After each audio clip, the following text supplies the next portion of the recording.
You guys find yourself in a crater. As your eyes look upon you, you see trees and grass surrounding a very pristine looking oasis with a soft glow over it. In front of it, you can see some kind of mechanization. It looks constructed, but still somewhat lifelike, standing alone, hand on the hilt of a blade at its side. Its empty eyes just looking at all of you.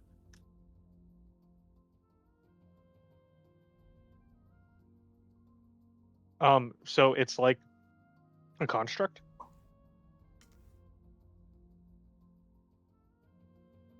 Sure. I am Basil. What are we doing here again? I'm entirely sure. I was. Donicus just said to go in the crater. About the tears of a god. I suppose. That. Excuse me. Hello. Um. What is this place? You get no response as it stands perfectly still, staring back at you. Are we sure we want to engage this thing? No. But we're doing it anyway. I could walk around it, I guess. Basil's just gonna kind of like shake his arm a little bit and hold his hand up to himself and say, Donicus, what are we doing here?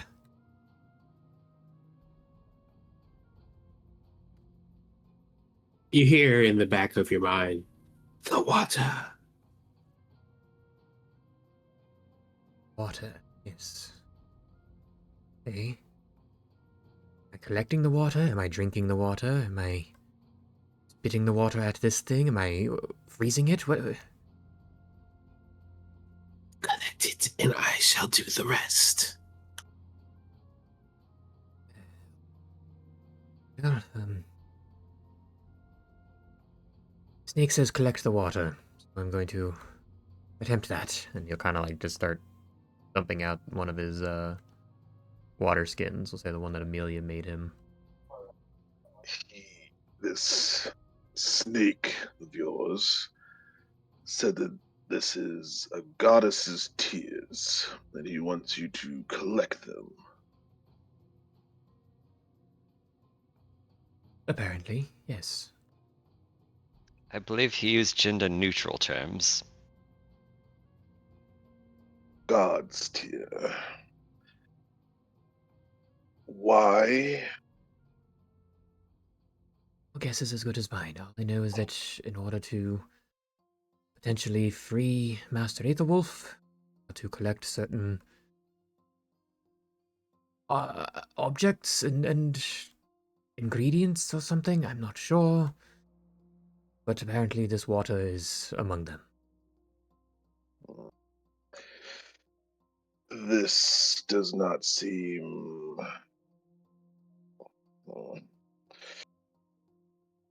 As you wish, Basil. Be While cautious of this snake. while they're kind of debating the water, Kabi's gonna approach this thing and just see if it has like just take a look at its weapons. As you get within 20 feet of it, it pulls its sword out of its sheath. Not Oh, completely, but enough for the blade to kind of shine in your face. And you can see that the blade is made of pure black. A okay. stone that you recognize. Ah. Then Kabi will when Kabi takes five like step back 5 feet, does he sheathe the blade again? No. No, he still leaves it out. Hmm. Did we see that or did we hear that? Uh, did it while you guys are talking. If you want to give me a perception check, you can. Oh, at disadvantage. Why? Don't ask me why.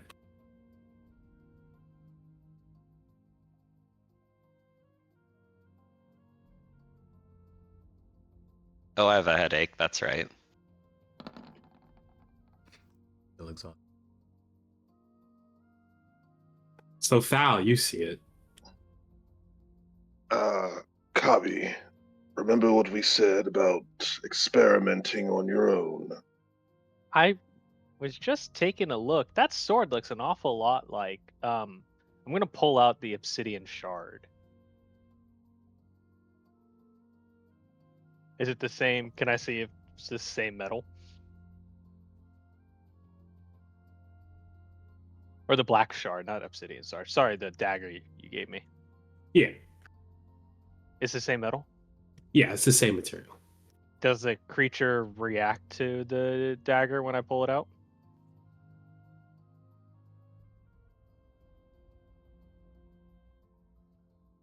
Oh, why that's acting so weird. No, it doesn't react at all. Oh, okay.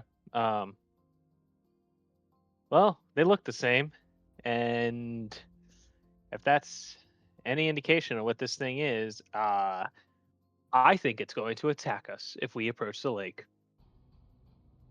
or the pond. Does have certain guardian-esque qualities to it, and the fact there's an oasis here. I don't see much wildlife. Implies something protected, perhaps. So, Thal, perhaps you have some magic that can hold it in place while we walk up to it and take it apart? Maybe detach an arm or two, or 10, maybe its head.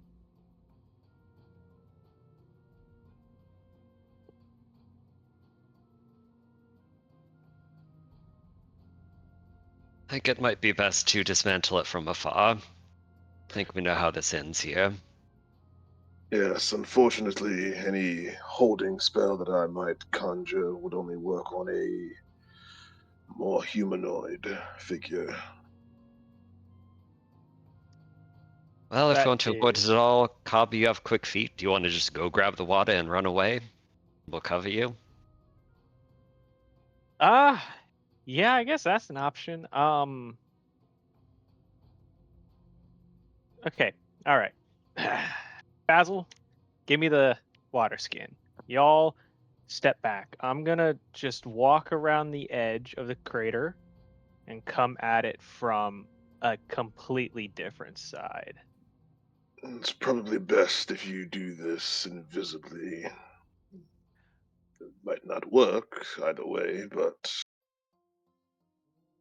Oh, yep, that's right. Yeah, all right. So then let's look like we're all walking away, make a scene like, oh, and Kavi's going to say this next bit louder. Oh, looks like there's nothing here. It's just water. Let's go. I'll raise an eyebrow at that. It's just Yes, yes. Nothing here at all. As he kind of like slyly just hands the water skin to Kabi. oh no, how disappointing.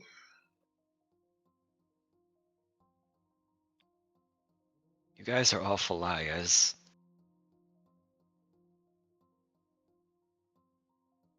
uh, Yes. I'm accomplished liar.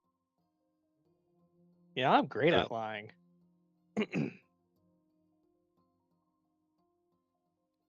Can we get on with it?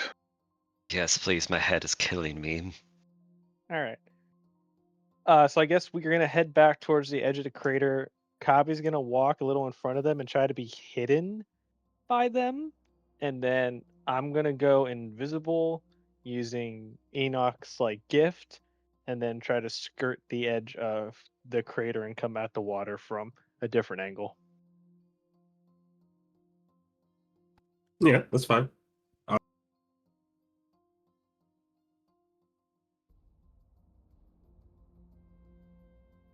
Do you need me to roll anything? Oh, I don't know. It keeps cutting out. Yeah, you get advantage on a stealth check. Okay. Stealth. Ooh, let's see. Cool.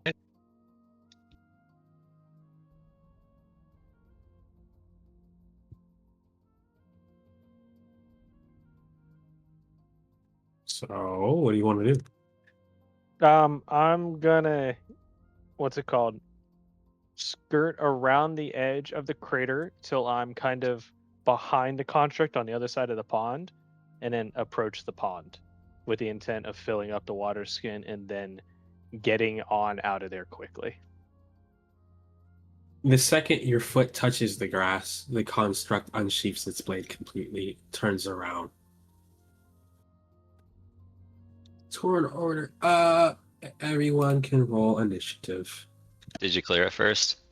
I did clear it first. Let me move you guys over to the Oh.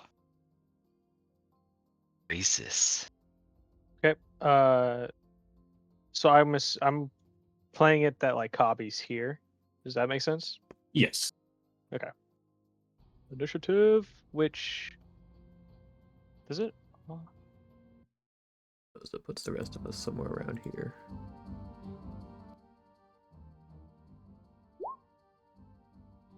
Oof. Terrible. Love the title of that sound, that track, Jeff. Thank you. Some fighting music, man. Sounds like Final Fantasy IX.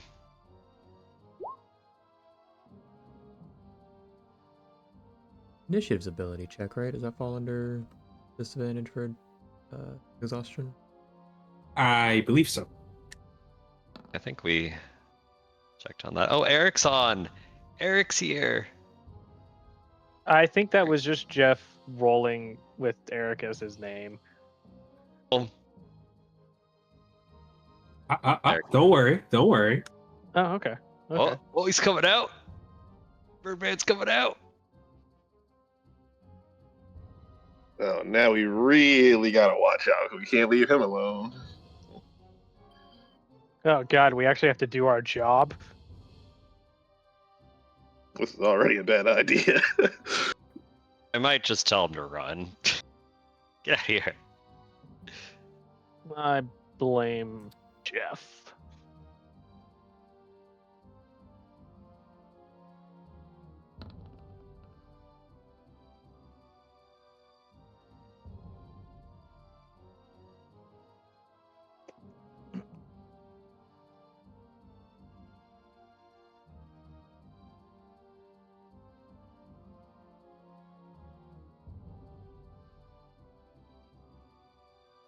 Okay.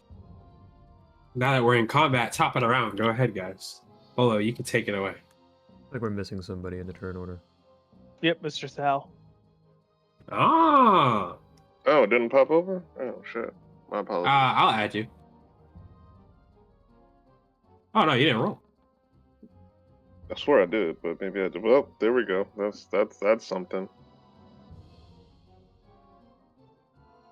And it still didn't pop up. Am I the problem? You have to remember to click on your icon and then press initiative. Apparently, I'm just all over the place. There we go.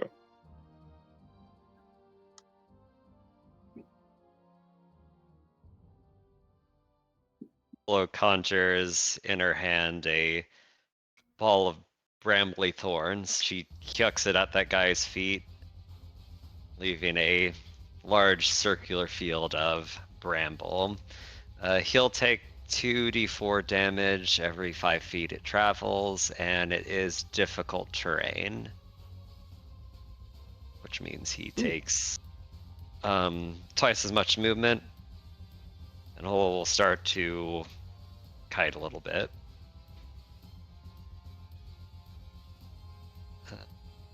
2, 3, 4, 5, 6, and she'll shout, "Eric, get away from the thorns. We'll take care of it. Please." And he'll end her turn. I'm in your service.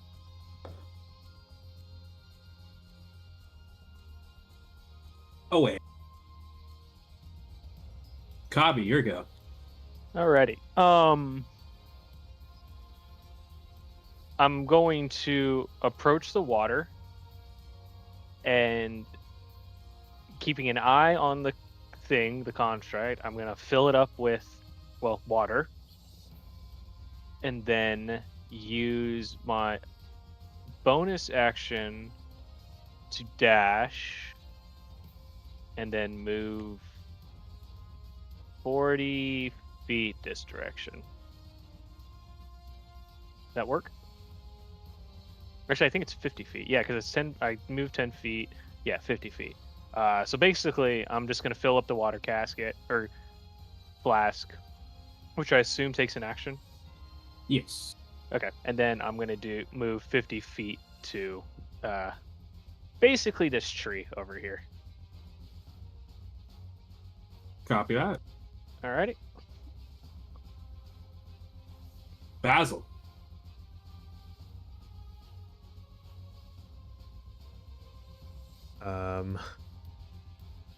Basil kind of run toward where Eric went and kind of like out to the group, seeing how far Kabi got. Are we staying and fighting this thing, or are we just going to flee?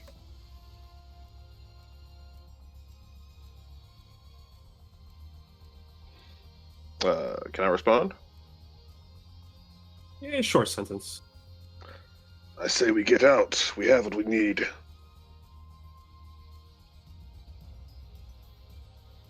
Well, and he'll just use his action to dash and stay close to Eric.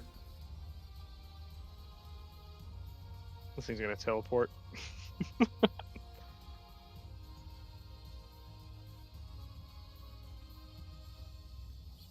Its head kind of swivels to you, Kabi, as it looks at where you're heading, and it drops its sword into the dirt. As it drops down,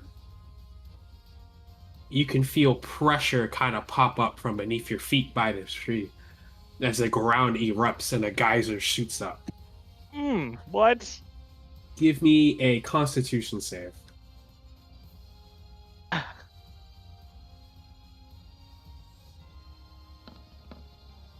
So, I don't know why that has an attack roll. Ignore the attack roll.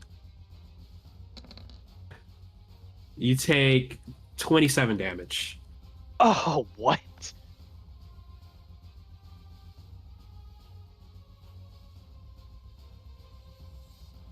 Then try to make its way towards you.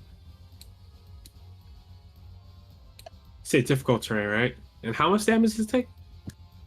2d4 per 5 feet move through it, and you moved 10 feet through it. I'll roll the damage for you.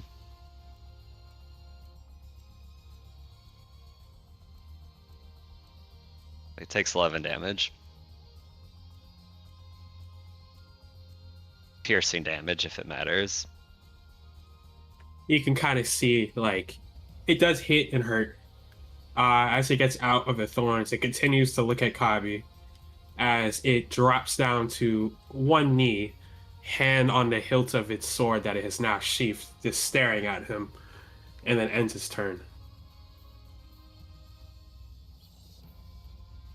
Val, your go. So, does it look like how it looked like before? Like it's just stationary now and it's not moving, or does it look like it's still getting ready to engage with Kabi? Oh, did I cut out? So he is basically like his knees are bent, staring at Kabi with his hand at the hilt of his sword that's sheathed. Okay, legs are bent. Okay, all right. Yeah.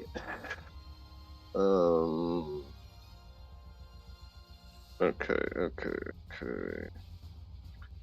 We are going to do magnify gravity at second level. I need to be within 60 feet, which I am. All right. So that is going to be a Constitution saving throw. DC is 16. I don't know why it says 14. But it doesn't matter because you passed. So half damage. 2d8 plus another 1d8. 3d8. So what, you take like 6? 8. 8.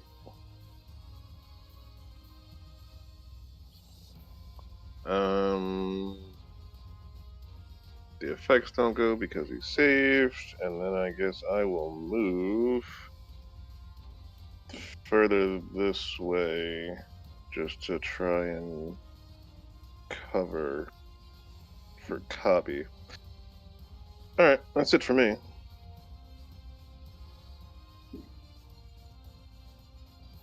Holo.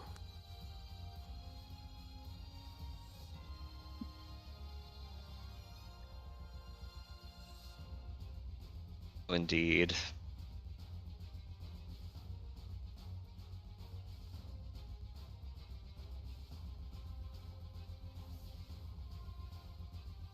She is going to recast Spike Growth and do this. And she will yell, Covey, get out of there.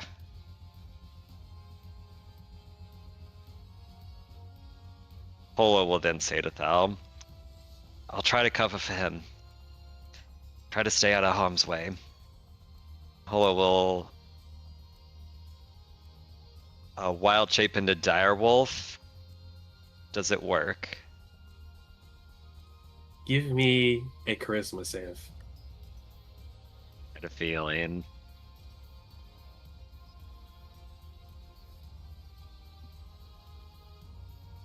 Oof. Ooh.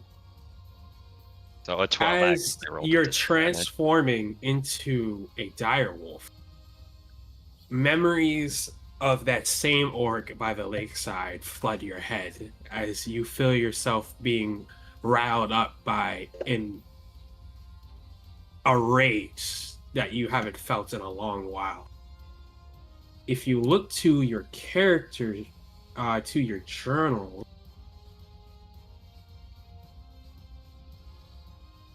this is what you transform into instead.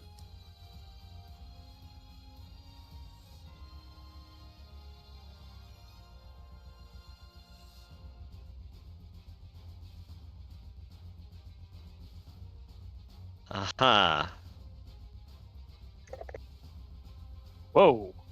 Okay. Feel free to look at that character sheet. Just a bit.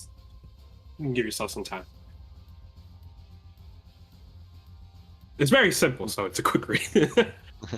Am I in control of my facilities? Or am I acting in a way that is most aggressive? You are more inclined to aggression, but at the moment, you are in charge of your facilities. Okay, I've read a little bit more. Am I medium size still? Yes. We'll say you're only slightly taller than what you normally are.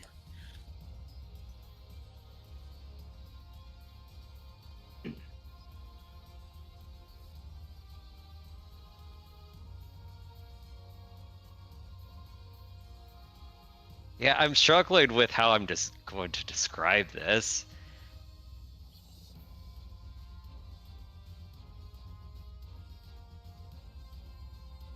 Describe what, the transformation? Okay, yeah, so Holo will say that, stay out of danger. Holo will then transform into that, and in a much more gruff voice, I said move it! And she'll begin to run towards Kabi, and basically, she's gonna try to get in a position where she can grab him and run together if necessary. And she'll end her turn there. Are you sure? Read your traits one more time.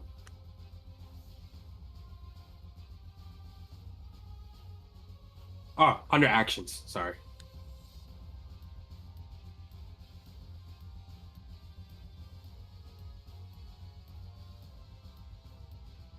Okay.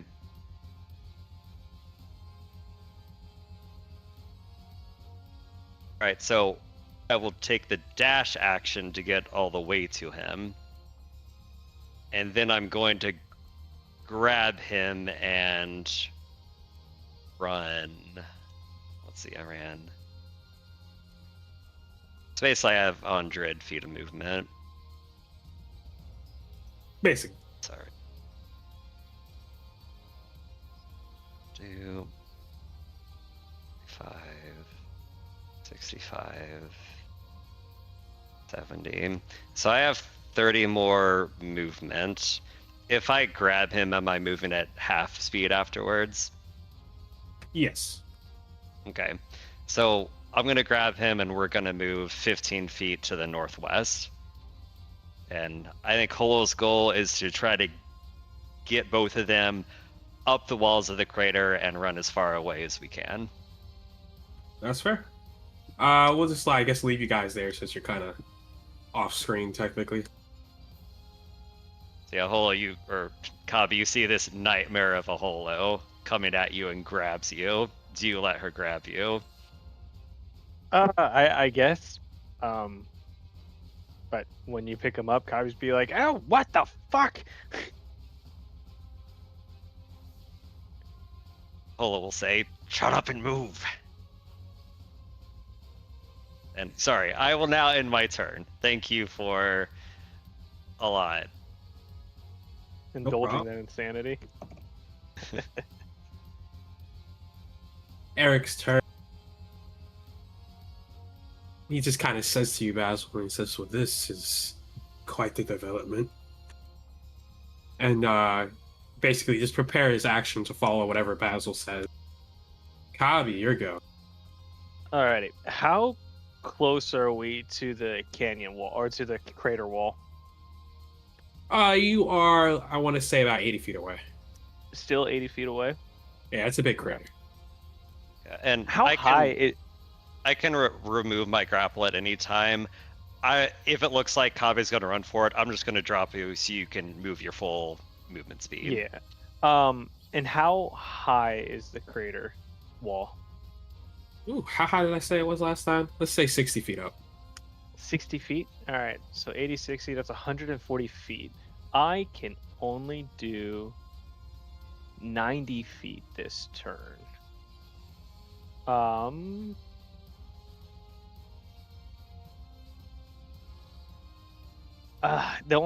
only problem is if that erupt has, it's probably what, a 60-foot range, 90-foot range. I know you can't tell me.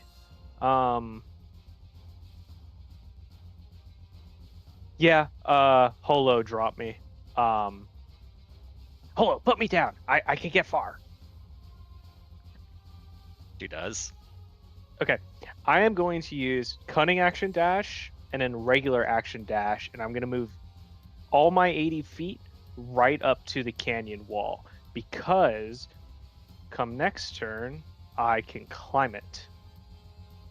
Not canyon, crater wall. Copy that.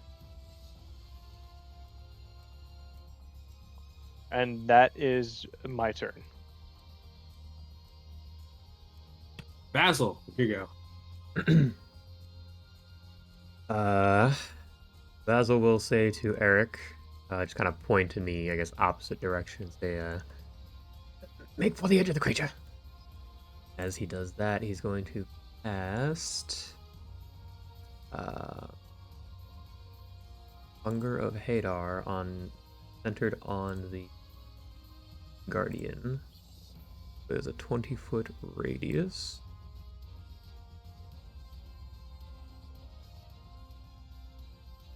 Whoops.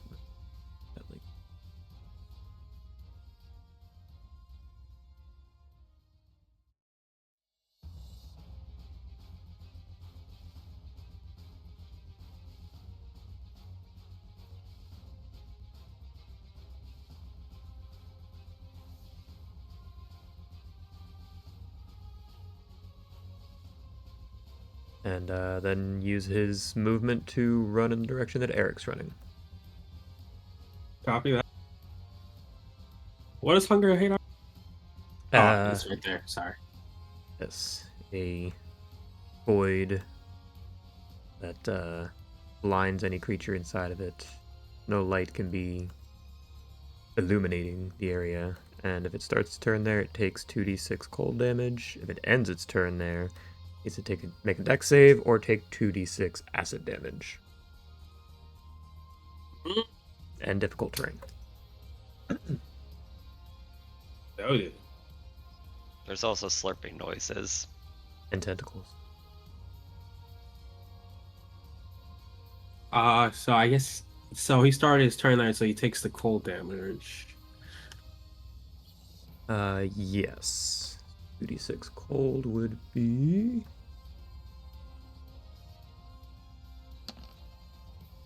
Ooh, 11.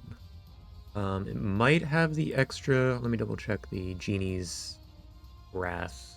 It might only be attack.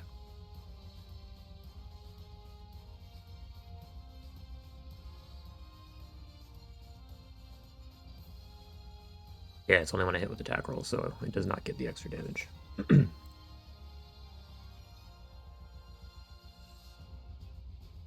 Okay. That being said, as you feel the cold, or as you cast the magic, you can hear an extra sharp clank hit the creature. As if you get a feeling that that particular spell did quite a number on it. Ooh.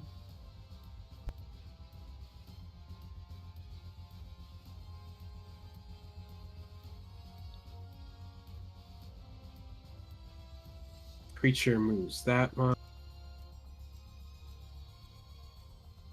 Oh, it ends its turn in there? It hasn't ended his turn yet, my friend. Okay.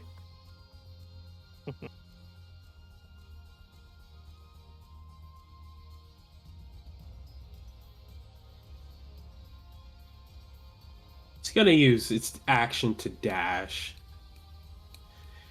and come up to you, Thal, as it kind of just slowly walks out of the darkness there. It just turns its head to you as it stares at you, bending its knees and putting its hand to the sword like it did the last time when it was staring at Kabi. Your turn. Well, that's wild. Okay.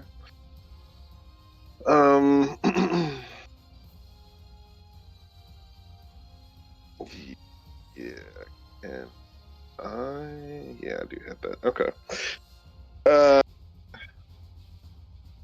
So yeah, once again, you'll see Thal make a symbol. His eyes will glow, and a little miniature black hole appears next to him and kind of absorbs his essence, and then he will reappear. If I'm leading him towards people either way. We'll split a bit. He'll reappear 30 feet to here. That was a bonus action. Do I try for another spell to slow him down? Potentially.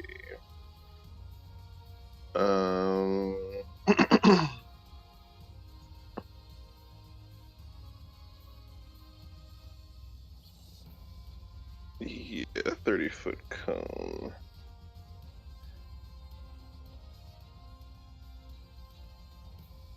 Okay.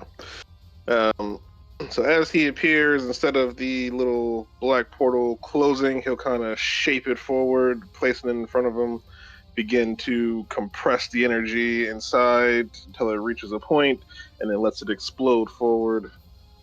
And this will be Pulse Wave. There's going to be another Constitution saving throw.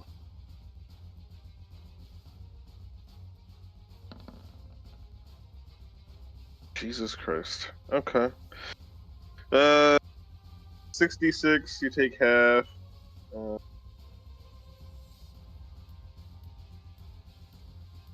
Love that description, man. Oh, thank you.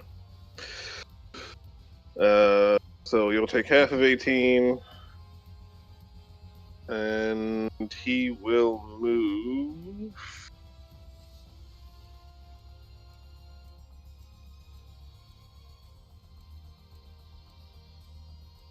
Ten, 20, 30.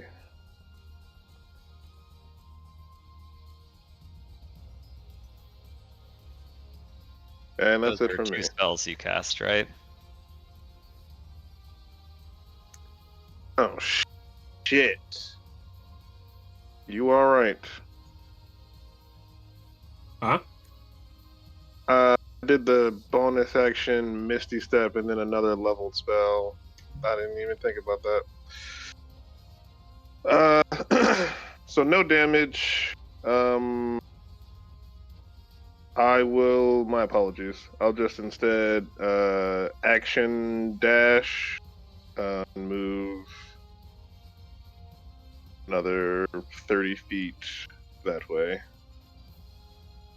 Damn, that would have been cool. Those pesky rules, man. Yeah, I completely forgot. My brain was in one direction. But yeah, so no damage, and that is it for me. Holo, your go. Okay, so Holo probably made it that far. Yeah. But she sees Kabi's about to basically make it out of the crater. She is going to turn and see Val kind of lagging behind, and she is going to pivot and do action dash all the way over here. And just kicking up a literal sandstorm as she's running.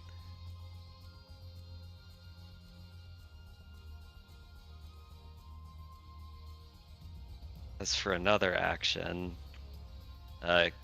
in this form, I can't cast spells. Correct. Okay. Ol will take the dodge action and end her turn. Yeah. You can ignore Eric. Kabi, you're continuing out of the crater? Yep. And with my second story work, I can climb as if normal. So I'm going to just cast dash. You said 60 feet, so I just need a dash. I'll use cutting action dash and climb up top of the crater.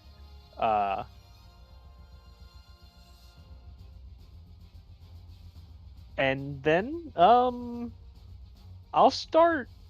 I don't want to run off into the desert. I'll step like 15 feet from the crater's edge and then start making my way Sorry. back around. So, like if this is where I get at the top of the crater, I'll go like 15 feet and just start working my way around.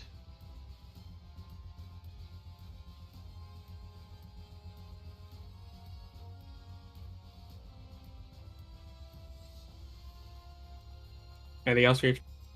Nope, that's it. Basil.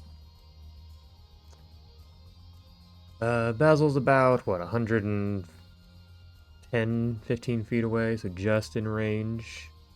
Kind of hold out his palm and loose a couple of Eldritch Blasts at the thing. Go for it. And 2 beams.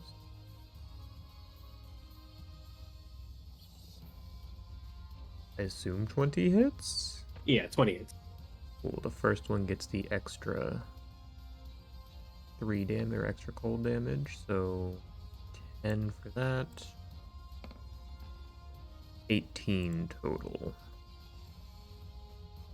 And then you can kind of see that when it gets hit with the ice while it's taking this stance, its nerves kind of shiver up a bit and like clamps down. It does an extra 3 damage. Nice. I also push it 10 feet away.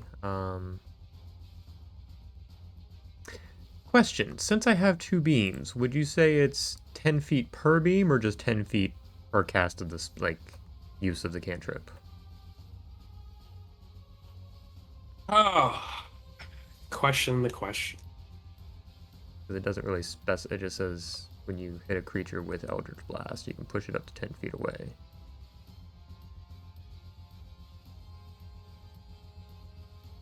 It's something. What have we ruled in the past? Because we've done this before. I don't think we have. I think we've just done 10 feet by default. I don't think I ever actually raised the question.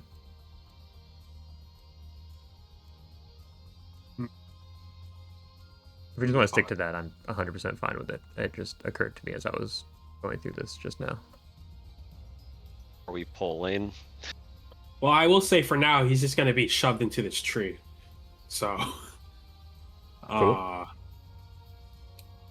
But we'll leave it up to. I'll ponder on that question a bit later. Cool.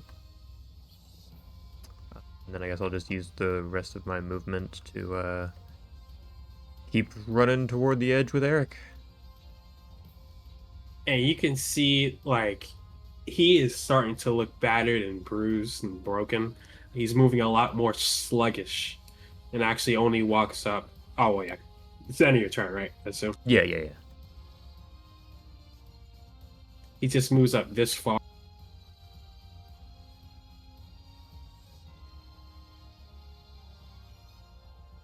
But, still in it, he drops his sword to the ground. In between Holo and Thal, you guys can feel the ground kind of shake and rupture as another geyser shoots up. Give me a con save.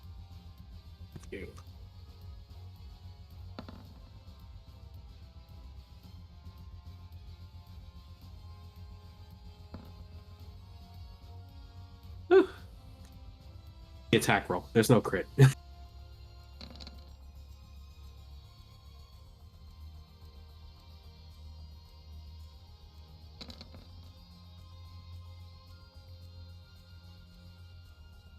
So it's actually just 24 damage.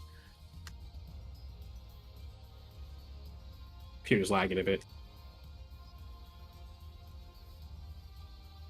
Yeah, so where did that 14 come from? Yeah, just 24 damage. So 14 bludgeoning and 10 radiant. Okay. And with the save, is it half that amount, or did we fail to save?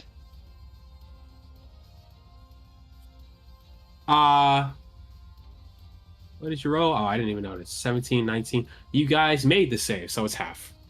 So just 12 damage. May I narrate what happens to Holo? Sure, but before you do, you can kind of see that it's still pointed at you, Thal, as it gets back on his knees and puts his hand on its sword and stares at you. But yeah, go ahead, Holo. Narrate what happens. Yeah, Thal, you see Holo running beside you, but suddenly she stands stock still, and you see her hair begin to billow behind her as these red flames start to billow out of her arms, hair, and eyes. How dare he? And you see Holo begin to reverse direction right towards the statue. Ah, shit. Thal, here you go. Ah, shit.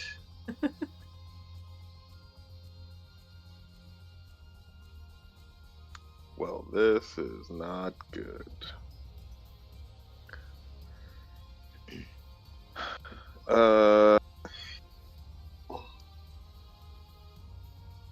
What to do? Oh, there's a spell that would be amazing, but I can't learn. I don't have any paper. Shit. And I don't have that equipped. All right. Fred, he'll try to, I guess, talk Holo down. We're trying to get away, not engage.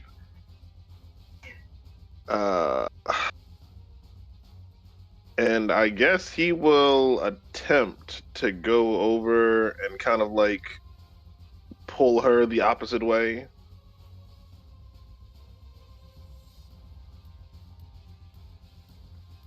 How are you gonna try and pull her the opposite way? Um, I mean, he's gonna like grab onto her arm and again try to like drag her with him.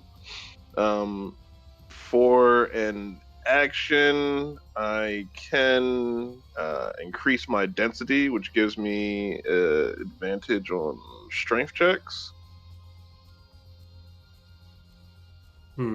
Okay. We can do competing strength checks. All right. And that's just athletics, right? You can do athletics, yeah. If you guys want to do competing athletics, go for it. All right. Yeah, it wasn't gonna happen. You kind of grab Holo's arm, and as you try to tug her away and say, "Come on, let's go," you can see that she kind of just stiff arms you and holds you in place. Well, shit. Okay. He's just.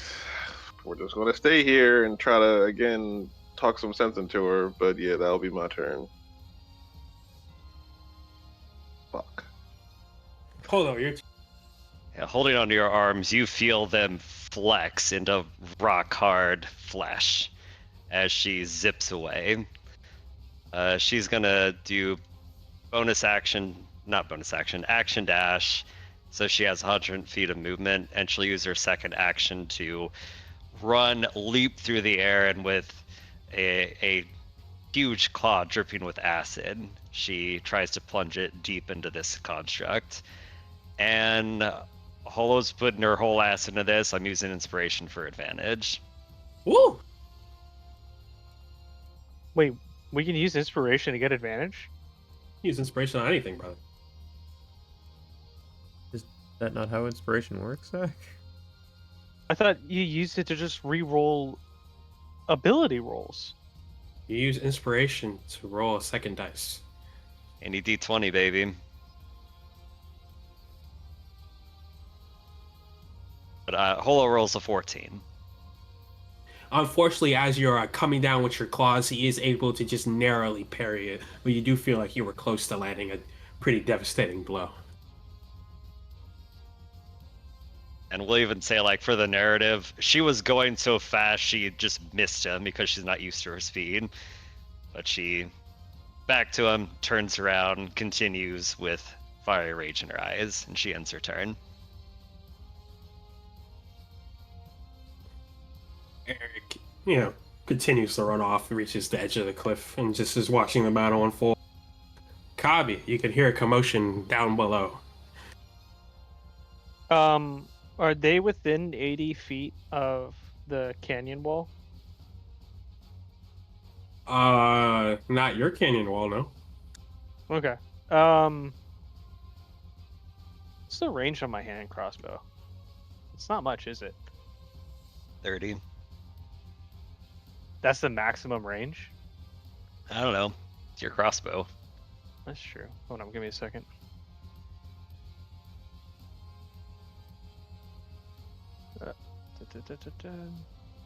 It is loading. 120 feet is my maximum range. Am I within 120 feet of this thing?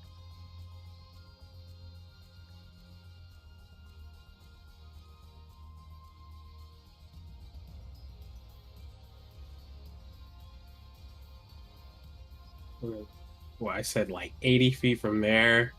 Yeah. No. No. If I move around the edge of the crater and like get some, like I use my cunning action to dash, so I can basically get where I'm like this to them. Then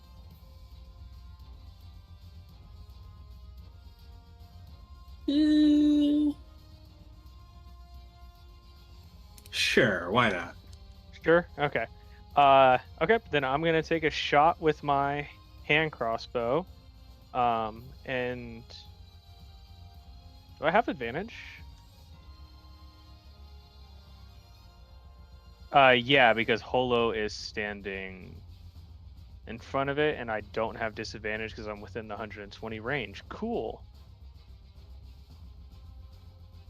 No, 120 makes it a disadvantage.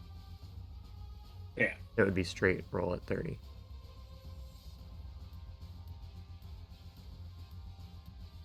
So you miss.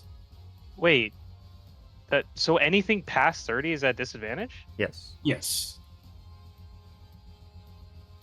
Okay. Okay. All right.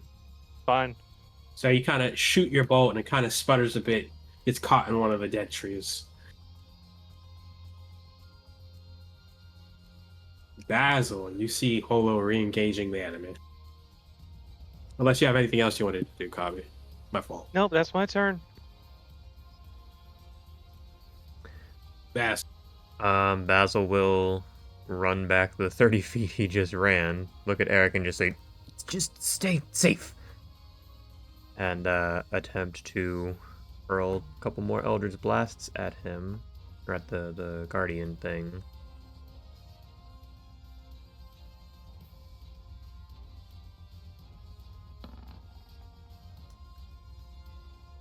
Uh, 26 hits. Ready? Does get the extra damage, so 8, and it pushes it 10 feet, ideally back into the void space there.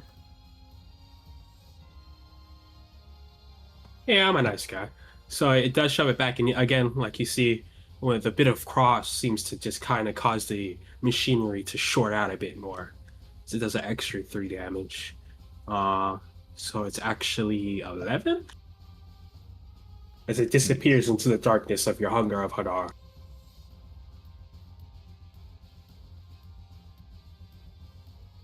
My turn? Although I guess starting its turn inside of there means another 2d6. Yes, sir. Please and thank you. 8, but it does more.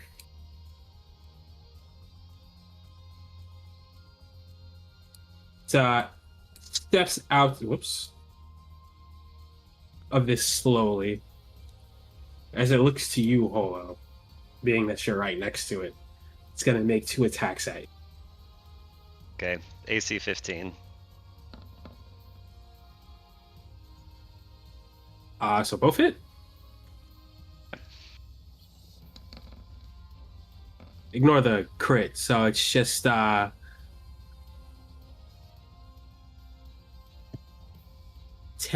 20 damage total. Yeah, 20 damage. Cool, sounds good.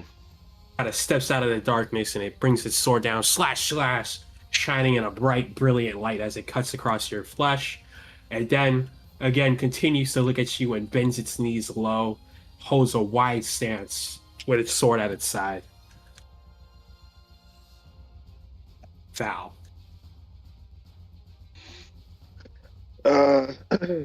Frustrated, he will move back.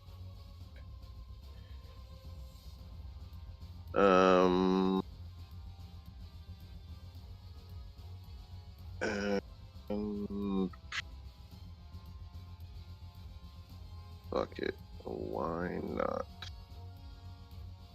This is 20-foot radius. So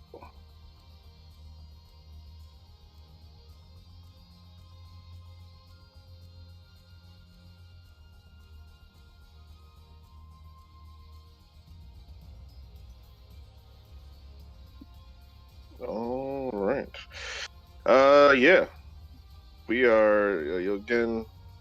Flames will appear on his hands, and he just lets them get larger and larger, and then they begin to compress. And he tosses it forward close to the edge of this little pool, and an explosion pops off. That is fireball. Uh, Dexterity saving throw. You're shooting a fireball into the oasis? Well, like at the edge. So like. I see gotta work regardless. I'm just asking. Oh yeah. So it's like I'm not like directly shooting it in the water or anything, but like on the edge right here. So just it catches him, but not Holo.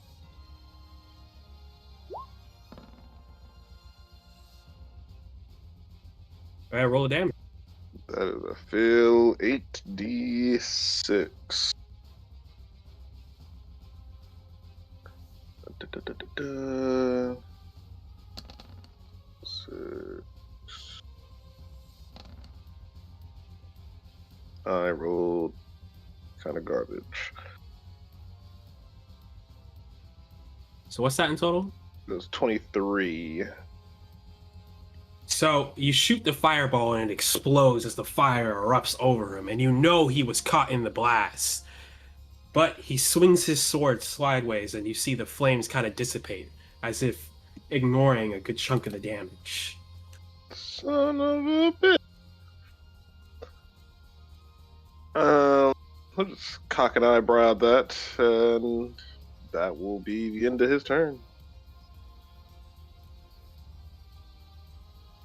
Holo, this creation is looking worse for wear, but it continues its stance. Low need, wide. Yeah, Holo also hunches down, wide stance, growls with menacing teeth, and pounces. She'll be using 2 primal savagery attacks. So 1. It's Then extra action, tries again. 16. Just as it's about to hit, you can see it kind of switch the side of his sword, blocking off one of your claws. Yeah, so first claw, you see a big rake of acid across his chest. She slashes again, and ching, like 2 swords pairing each other. They hit, sparks fly, and she continues to growl, readying for another flurry of blows, and ends her turn. Eric, Kabi, your go. And you can see that this thing is huffing and puffing, still standing strong, but parts of it are starting to drop off its body. The shell really exposing kind of rotten red flesh.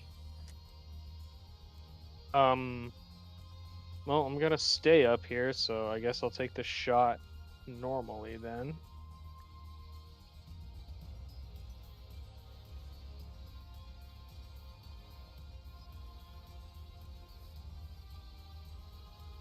And there will, Disadvantage?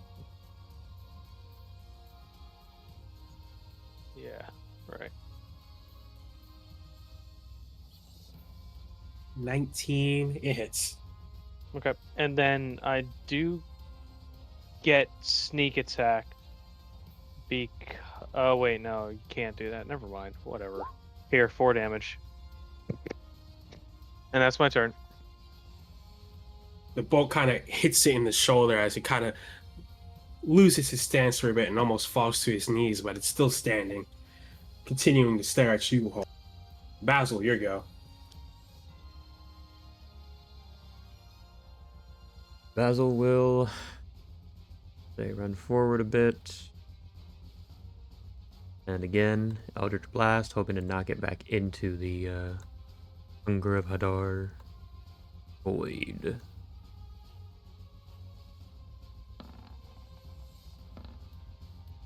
The 24 hits. Cool. Big roll, hell yeah. 17 damage. I guess 20 with the bonus damage, or the vulnerability damage. Doesn't even matter. As you fire your Eldritch Blast, launching it back into the dark mist, you can see the glow in its eyes start to dissipate. Holo, the helmet of it, kind of falls off as it fades into the blackness, as you see a glimpse of a zombie-esque red orc. Your form is filled with sadness as it disappears into the darkness, and you can feel your transformation fading away as you're forced back into a teary-eyed Holo.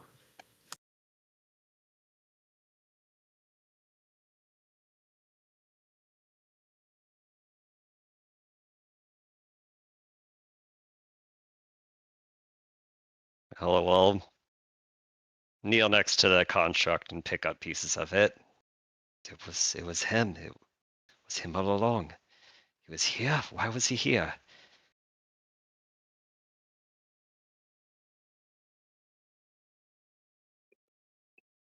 You do see, looking down at its body, that it is kind of smiling at your touch, though it is definitely lifeless.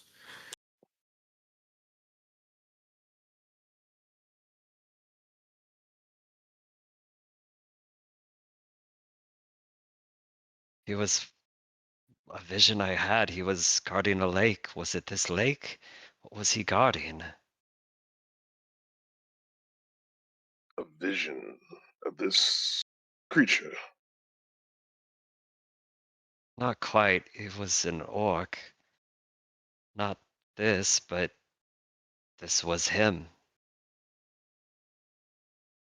Don't ask me how I know. It's just a feeling. I see. And this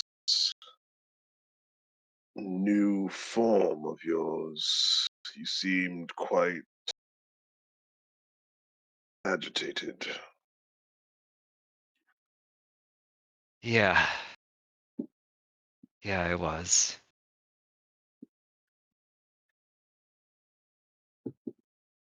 Should we be worried?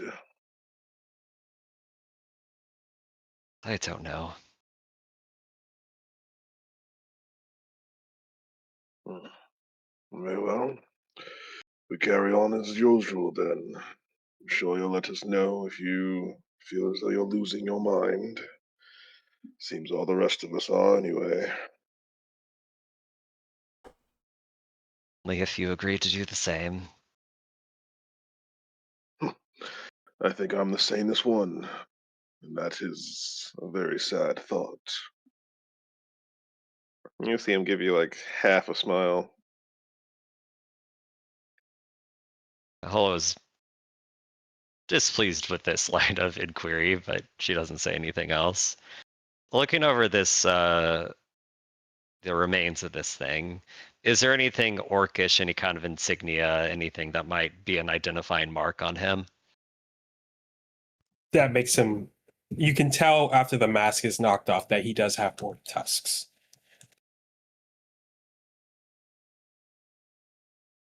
She'll put her hand over the skull. Rest well. But I hope I can still see you again. Thank you for your guidance.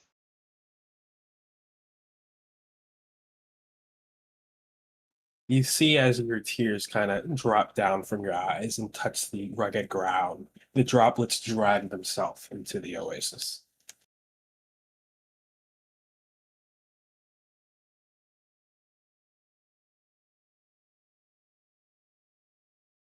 Al, did you see that?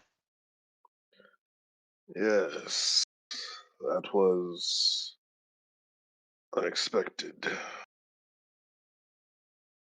I'll cock her head towards the water and approach it, looking into its surface.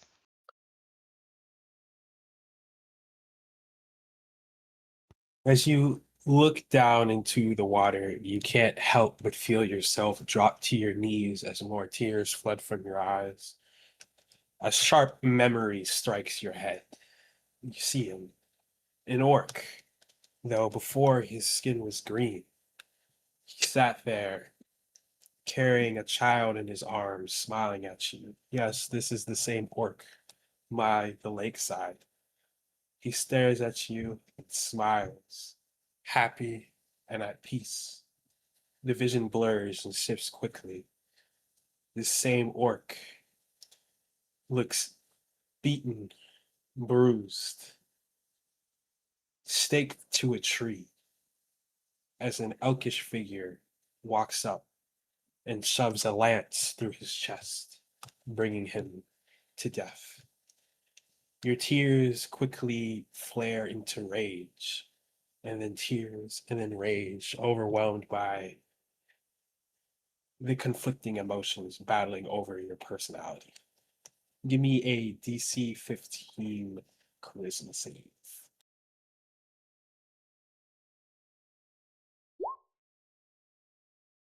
You're able to keep the rage at bay, leaving you with just a frustrated sadness.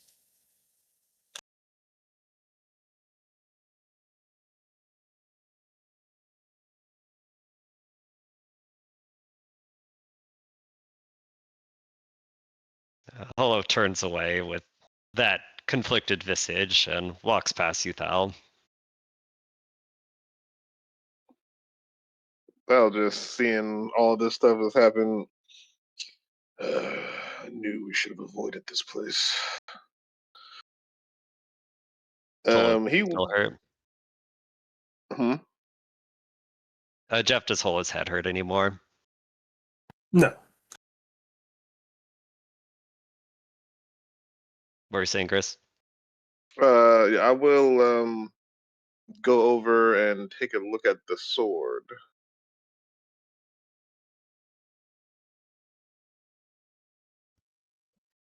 What you see is a pristine sword, katana shaped, black blade. Almost, it's in exquisite condition, despite being with such a rugged creature. As it Now, kind is of, this like a normal size thing, or is it like it's a long sword. okay? All right. Um, without looking at it, we'll grab the sheath, put it in it, and then place it in his bag of holding. Sounds good.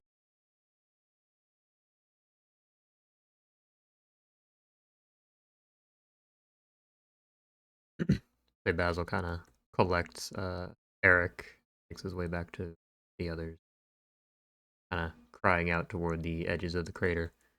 Hobby! Hobby! You alright?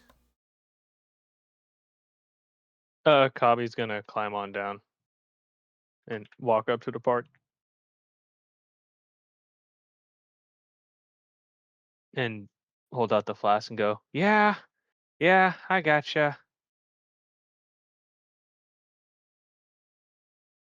Yes. Very good. Thank you. Thank you very much. Kind of reach out to take the water skin. He won't. He'll hand it over with no issue and just kind of plop down on the ground then.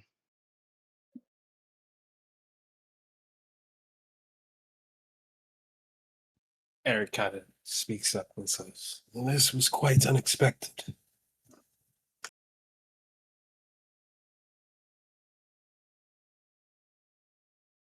Well, you can certainly say that again. It seems this place, whatever it is, has some connection now to Basil and Holo. This snake of yours, Basil, has some explaining to do. That it does, Eric says as he continues to stare into the water. Yes, I inclined to agree. Well, Johnny, you have your water. Yes, you do. Thank you. For me to do what I must, you must allow me to tap into your genie's power. Will you permit this? I'm sorry, you need Midmar's power now. I not entirely sure that he will be amenable to this request. His involvement is unnecessary. I merely need you to use me as a spell focus.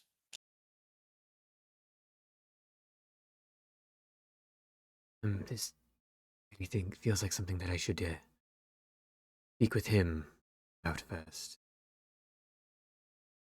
He is my, lack of a better word, patron. Every day you cast magic without his say-so. What difference is it now? If you need his permission, go ahead. But you're just wasting time. It's not dangerous, if that's what you're concerned about. The dangerous part is out the way.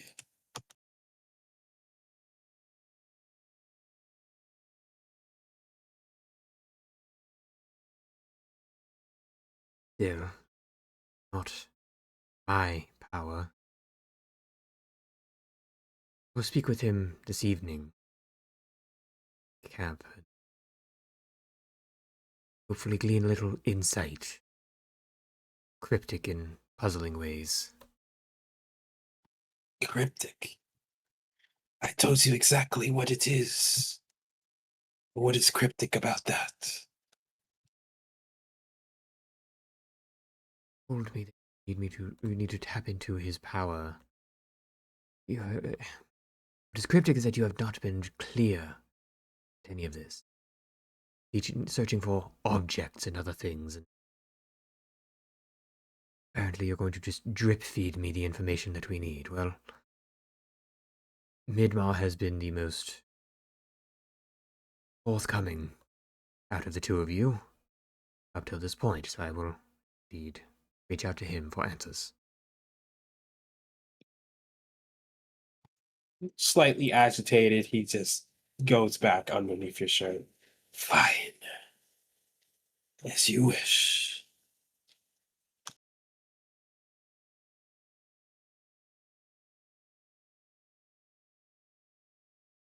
Kinda look back at the party and, well, I don't have any clear answers yet, I apologize, but, speak with, Midmar. What he thinks about this ritual that Donekis wishes to cast.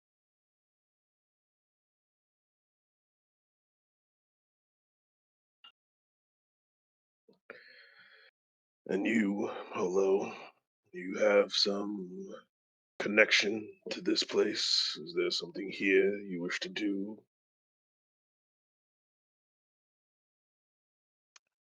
I already did what needed to be done. But it raises questions. She points at the pool. Darnakis knows whose tears these are. I would know as well.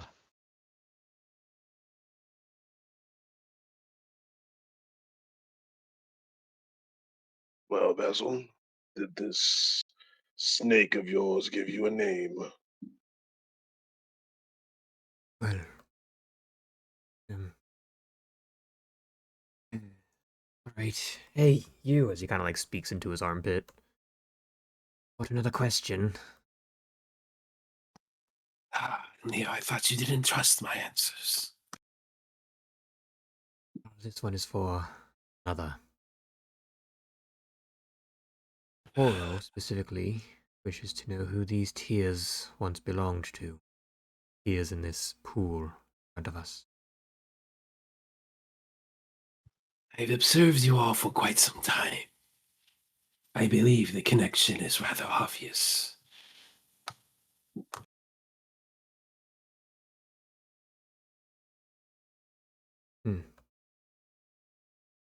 Cryptic answers. What did he say? He said it should be obvious. And Hull is approaching Basil, and she's gonna grab Darnakis. Sure, yeah. You're able to just kind of grab the sleeve, holding him at his belly. Holo is going to cast her one use of Detect Thoughts, and she's going in. So DC save 15 Wisdom. And as she's casting, she says, "Whose tears are they? A name now." And she'll use all of her magic to pierce into his mind. Say DC 17. It's 15, so he Oh. saves. He does save, but he does allow you to dive a bit into his mind and goes. He starts speaking back to you, actually, directly. If you wish to know answers, you can just ask. Be more forthcoming then. Well, if I were a betting man, you're a wolf girl. Your tears go into the pool. Then perhaps it's a wolf goddess that weeps into this lake. Is it L'Oreal? More than likely. Thank you. You're welcome. Now may you please unhand me. She just drops him midair. And he does kind of quickly like fling himself around the ankle of Basil and climbs into the pant leg.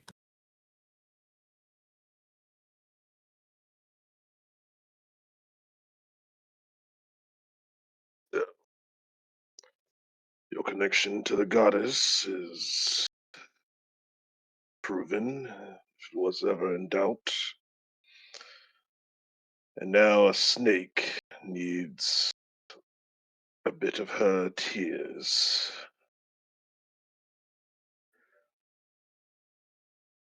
I know I've made some interesting decisions in the past, but this does not seem to be a good idea.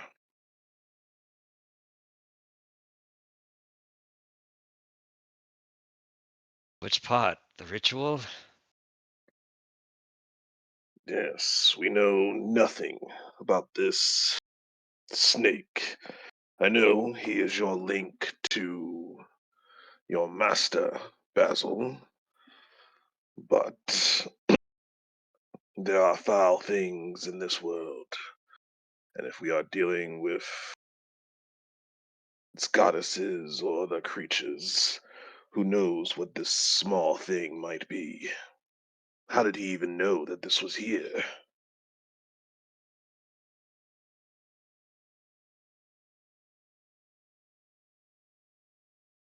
How did he know my Master Hazelwolf is anything that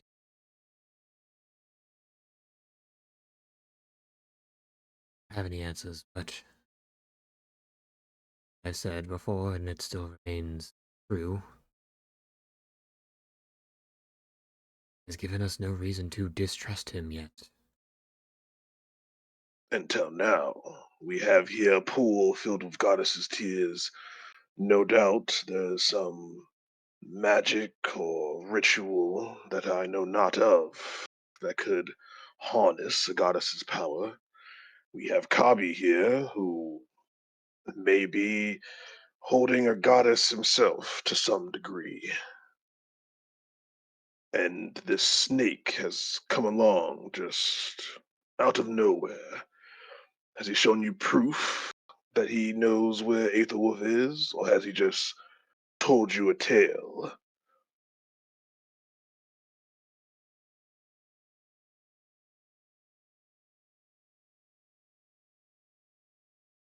Idea speaks to the power of the ritual, certainly. But Basil said before, this is the only lead he has. I don't know Yes, if we but have a choice. all I'm saying is this may not be a true lead. This creature could very well have some type of mental capabilities, read your thoughts regarding your master, and spun a tale to get you to go in the direction it needed.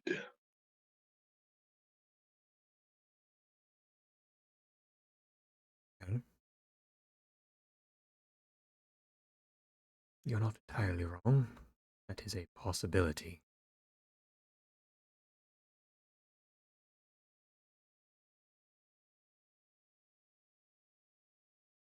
Indeed, has admitted, and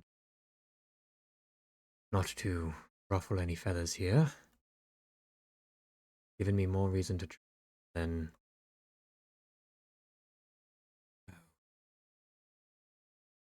abomination I spoke with yesterday. Abomination is a interesting word for a creature of intelligence.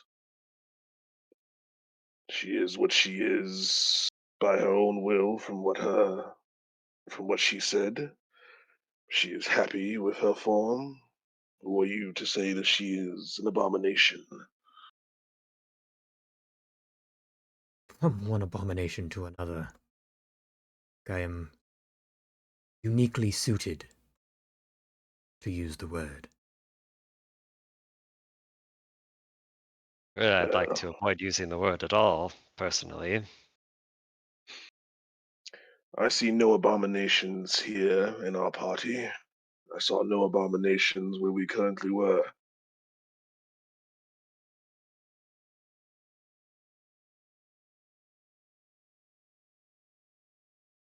But setting this aside, we, as Basil said, we follow these leads, we follow the Nexus, and should betrayal happen, then we know what needs to happen next. Indeed, I have warned him multiple times now. First sign of deceit, I will destroy him. I guess despite this going for the Tias, he helped me put someone to rest that is important somehow, but I don't know how exactly. So I guess there's a silver lining. But to your point, Thal, and the reasons for your questioning, caution, yes. Caution, and not to blindly trust, but go in eyes open. If we expect deceit, then we'll be prepared for it. Yes, If you do, as I also stated, I will be referring to Midmar's guidance along this as well. Not stepping into this completely blind. very well. We continue as planned. Whenever you do this ritual, if not me, then I would request that you have at the very least Holo there to observe. I would prefer to have all of you there. Something that I'm trying to get from anyone. Good to hear.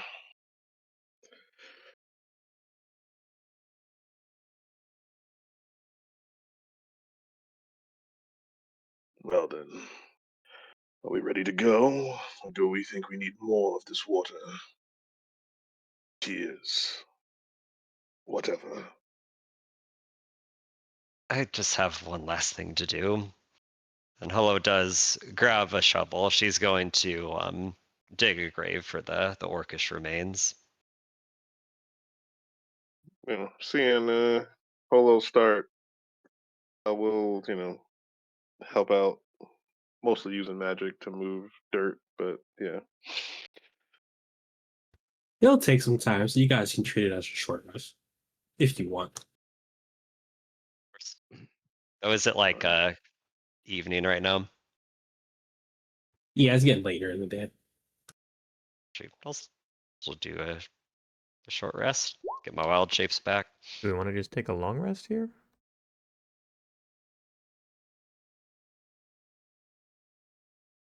I mean, Yeah, whatever. might as well. Yeah, how exposed is this? You guys are 60 feet deep and then like 80 feet away from the edge of the crater. So, you tell me. Well, I guess you're technically see anything coming. Yeah, I say we do a long rest here. Interested to see what happens to this place at night. Yeah, I'm down.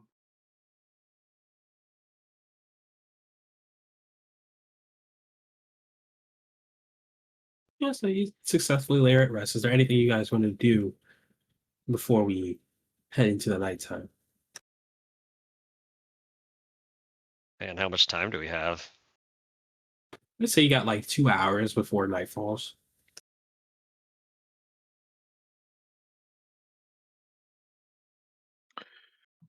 Can I try to make paper again?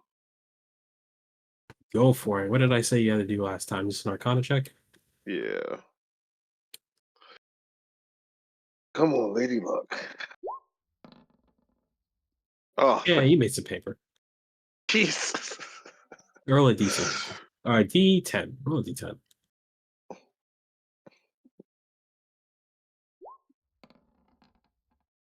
right, you got 9 sheets. Oh, beautiful. Yeah. I think even for Thalrin, as he's off in the corner, you just hear yes, and then he starts transcribing some spells. 9 pages. All right. As Thal's deeply concentrated, will look over his shoulder. May I see the sword that you picked up from the Guardian? So, oh yes, yes. It's in the bag by all means. Right. Will fish it out and look it over. She kind of wants to do, I don't know, spiritual attunement is a thing, but she wants to look it over, close her eyes, meditate on the blade, see if any other remnants can be gleaned from it about the identity of the orc and his story. So she'll sit cross-legged. She hears like very quiet laps of water next to the water's edge as she listens. Yeah, as you listen, you can hear a faint hum from the blade. And there's a calmness that kind of overtakes you as you hold it. It feels close, but that's all you're really to gain. That's all you're really able to gain from it. Okay. Yeah, in her mind's eye, she pretends she's sitting next to the water and he's also sitting cross-legged next to the water during a quiet moment. At least she likes to think that that's what's happening here.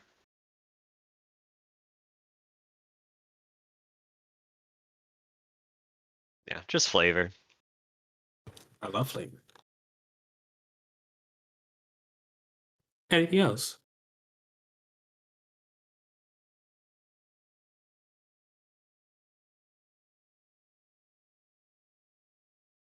From anyone? No, just going into the long rest. But we'll probably spend the night inside of his genie vessel. Hola will do something. She'll knock on the vessel. Hello? The genie vessel? Yeah. Basil, are you in there? I was hoping to look at Midma. He's been quite silent lately. I don't know if there's anything that I can do.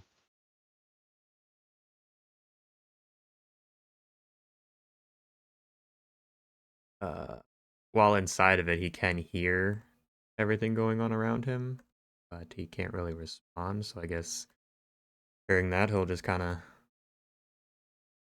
speak out loud to Midmar and say, "Tell the others. I don't know. Do you mind?" And he kind of like just gestures out to the outside. Ah, boy. I see you've come for a visit.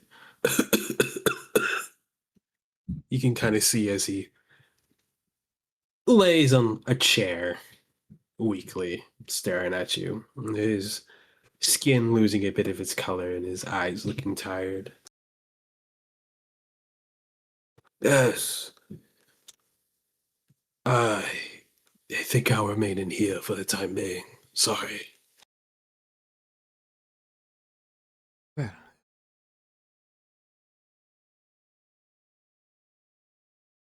wait a while.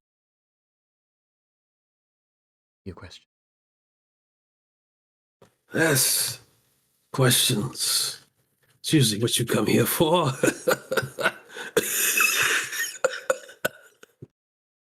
Damn.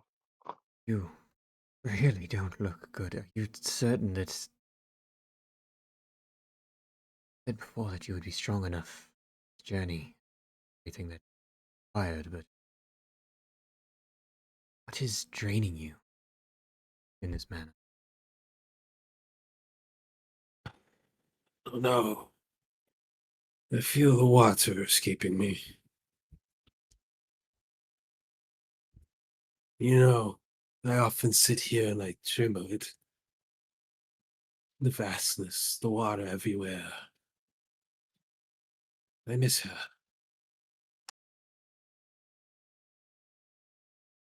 Imagine so. Um,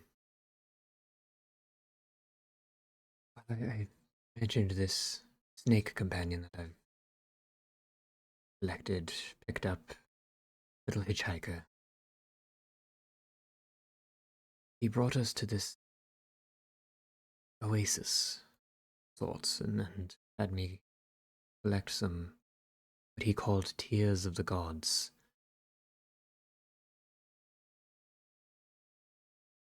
Sort of a two-part question. He wishes to cast some sort of spell or ritual with it through your power that you granted me, but did not do you any good. Consume some of it, perhaps, or would it not help in your current condition? I crave something much more primordial than a weeping goddess's tears. But I appreciate the sentiment in you being forthcoming.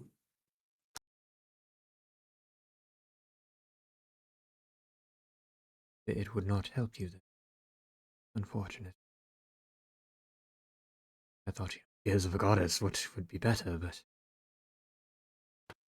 Probably more beneficial for all of you than for me, I fear. We are of different makeups.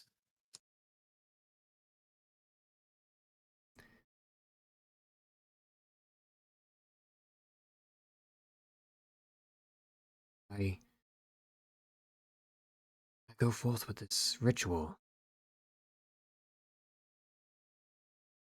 Resting. I hesitate to use any more of your powers. Really look awful. But not. Usage of my power isn't killing me, Basil. If you worry if you're the cause of my demise. No. It's a homesickness. As for whether you should go upon this ritual, I suppose that depends how much you trust the fool. He is a snake after all, but what harm can he really do, I suppose? I haven't really been watching your ventures lately. Sorry about that. Well, given your state, I stand.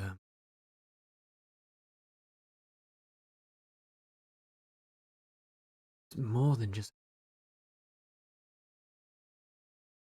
a snake. He knows things. In his form change. Clear power within him, from him, or tapped into his. I don't know. It's all serious. All confident that it will not harm you any further, and in turn, me or the rest of my companions. Both with the ritual active faithful stand. I understand. I will not say I'm confident. I will only say that I do not know what he's planning. But if you feel him a necessary power, who am I to sway you otherwise?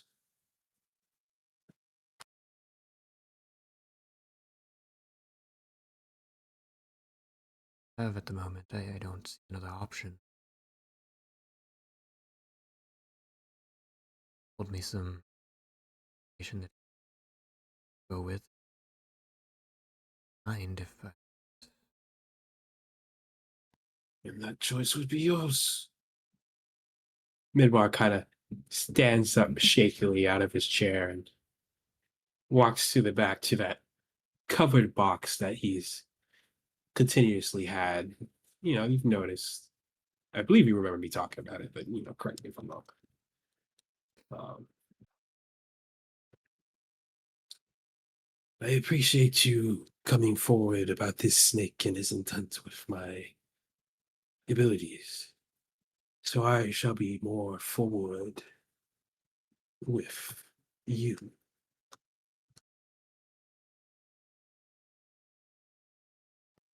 So Aethel's mission.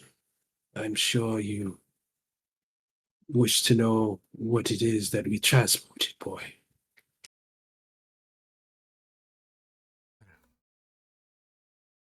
Yes, of course I would like to. Apparently been the one to take up the mantle.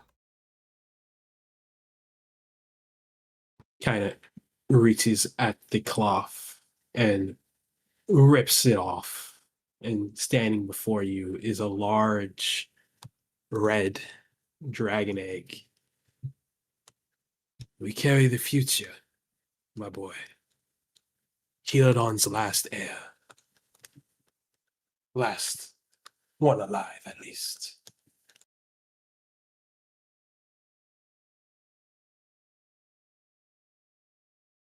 Heir of Heladon. Yes. He had concerns that some may be plotting upon destroying his rule and wished for his heir to be safe and trusted no one else but Aethelwolf with the task. I'm sure you understand. He is a man of honor, after all. Of course, it's more honorable. I... Sorry, this is quite a revelation.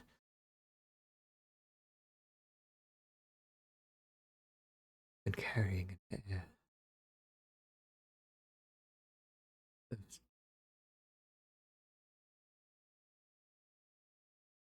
Worthy of this. This is a task not of worthiness, but of necessity. Should his line end, I don't know who would take them.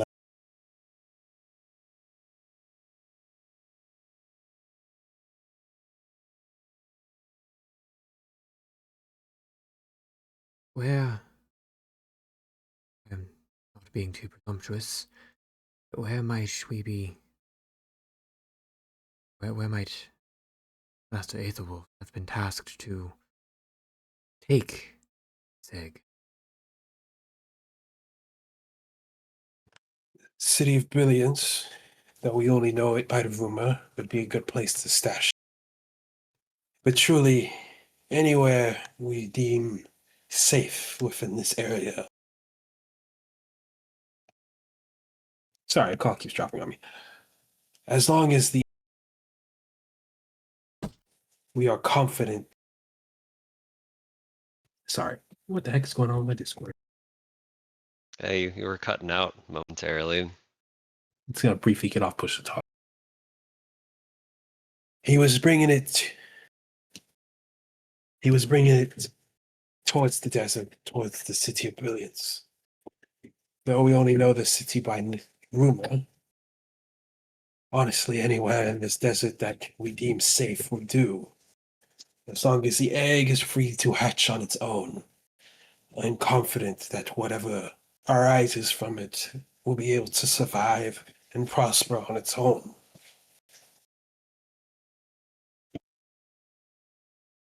We are to taking it into hiding. We're not bringing it to anyone or anything in particular. Just a safe place for it to grow and be nurtured. Indeed.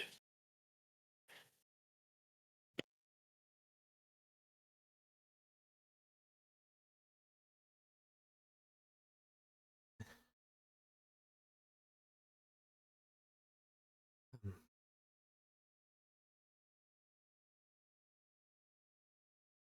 Very well, I will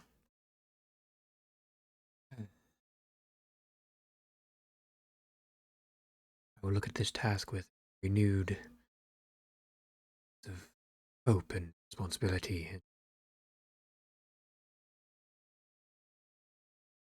I know now I apologize for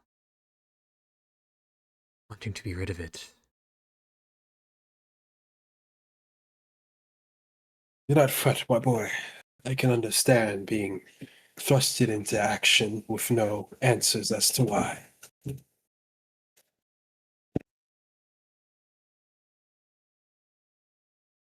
I hesitate even more to attempt this ritual that Don Ekis is requesting.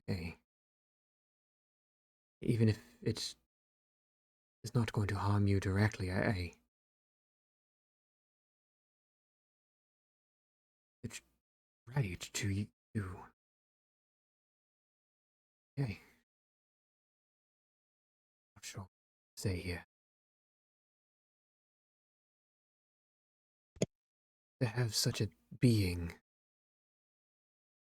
involved in the hatching of this egg and its protection and it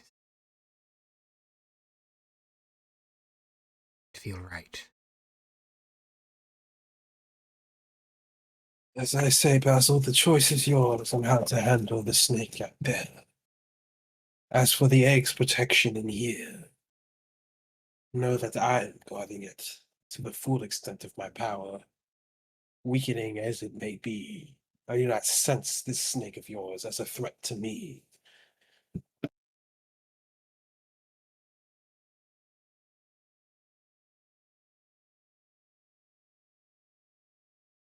Very well.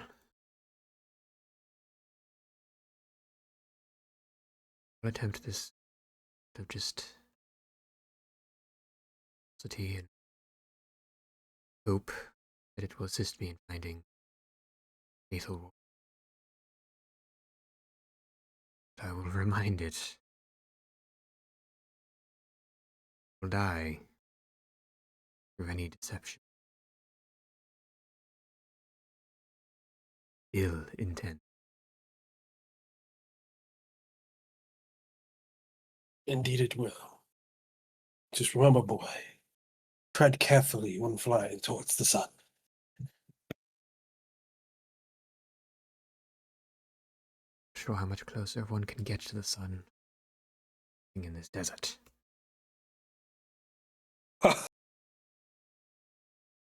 A joke. Finally had it in you.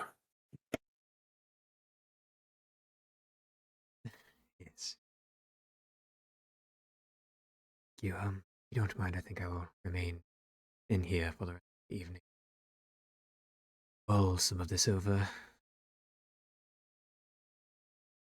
course. The choice is yours. The box is as much yours as it is mine.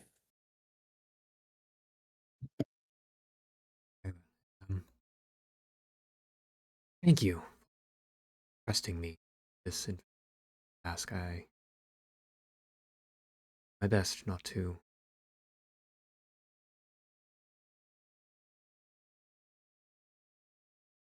Don't mention it. You've earned my trust. With that, Basil will just kind of find a nice, cushy little corner, relax and rest. And on that note, fellas, let's take 15. Or yeah, we'll come back at 25. 25? 45? 25. 25. Oh. Sounds good. I'm Gotcha, good. gotcha. Hey, I said no word.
Let's see here. We have Basil sleeping in the box. So what are the rest of you all doing for the long rest?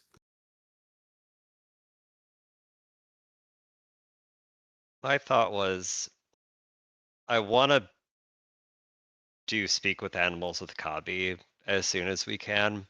So I was thinking him and I long rest first. We do second watch.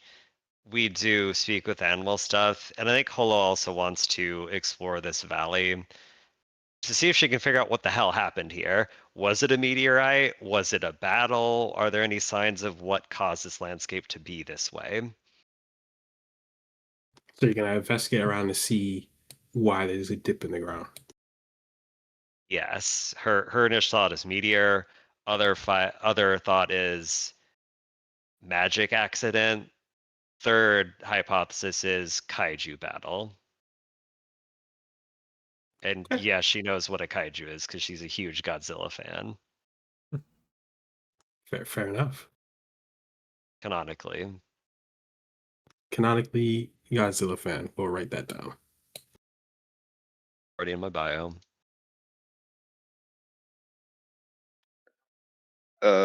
For Thalrin, I am going to inscribe one spell tonight, because that's going to take 6 hours for me to do. So if he's staying up for first watch, I would say probably disadvantage might be best, because it's more so just like he has the scroll next to him. He's making the intricate lines and designs inside of his actual spell book, using the gold components to kind of fuel it. And then he like glances up, looks around. Okay, nobody, and then goes back to doing it.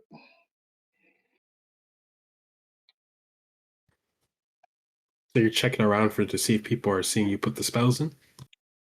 No, I meant for watch, because I have to stay up 6 hours. So like if I'm doing the first watch, is basically like I'm only really like glancing around every like second or so, or a few minutes or so. Okay, so that's what you're doing for watch. All right, that works. That's fine. Cool. Anything else anyone's doing? I know Holo made mention about us doing speak with animals because we're going to talk to Shrub. But after we do that, uh, Kabi's going to be real interested in the water. And he might take a bath. I got you. So you're gonna do that first. No, we're taking second watch.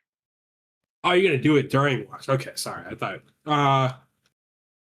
Unless we have time before we take the long rest. Like, I'm not entirely sure the timeline here. Like, are No, you come asking what on. we're? Kabi with a moonlit bath Yeah. in Okay. goddess's tears. Come on. Yeah. Gotta We're gonna wait. do it. We're gonna do it that way. All right. Sorry, guys. I'll be right back. The stomach aches. I'll be back. Sorry. He's gotta poop. He's gotta Wow. poop.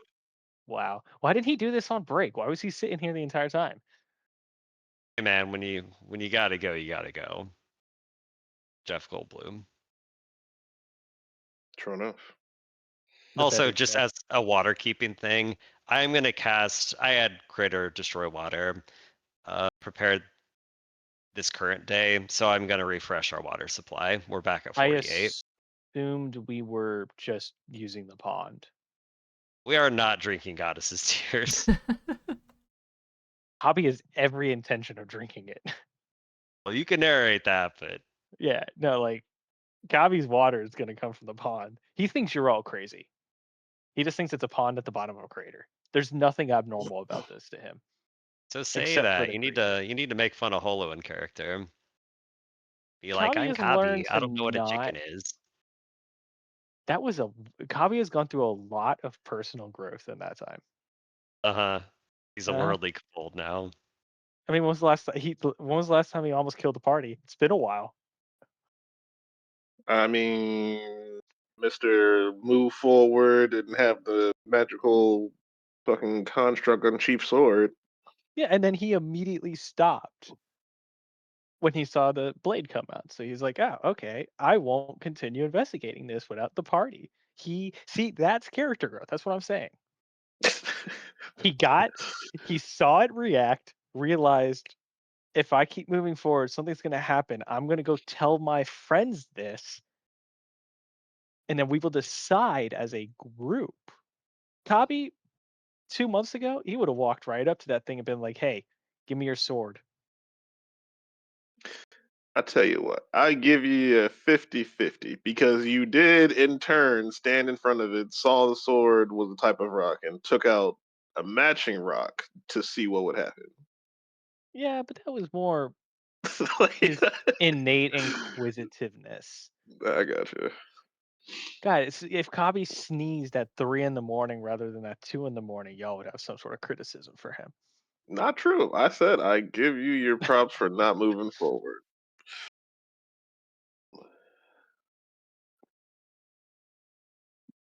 Sauron will never give you your props, but I will give you your props. Well, because Thal thinks we're all kind of stupid and incompetent. Not true. Maybe not. Oh, really? Yeah, Just you Basil. know. No, I mean, if it's between Basil and Copy, like I don't, I think Copy would lose that battle. That's Uh, fair. but yeah, no, what you guys are somewhat cool. Uh, Ian, did you want to do the stone investigation tonight instead? Or Ruby investigation? I would say yes, but since I'm researching this crater, it kind of has to be tonight. Okay. But the next night, yes, once we're away from here. We'll stay on watches together and do a lot of bad stuff. I wonder if Shrub's gonna poop out the sapphire or if it's just like in his stomach. Oh, maybe he poops out like the blackstone, and then you can use that on the ruby and grow the ruby out of his poop. That's funny. Also, that katana um definitely should touch the stone. It definitely should not. That's a lot of iridium. Yeah, Which is exactly. You caused an earthquake with a small amount. Yeah, but we're above ground now. It's not like there's any tunnels that'll collapse. And Basil's in his box. He's fine. Oh, And man. where does Basil's what happens to Basil's box when he's in it? Does it just sit on the ground? Yep. So right now it's just sitting kind of off on the side. Yep. What if we buried it? What would happen? Like, would But you if come out indeed, of it in the dirt? Like, if we put it 10 feet underground, would you be trapped in there? Or would you, like, emerge in the dirt? Or would it just put you right on the surface and you're like, where the hell's the box? Let's see what the description says.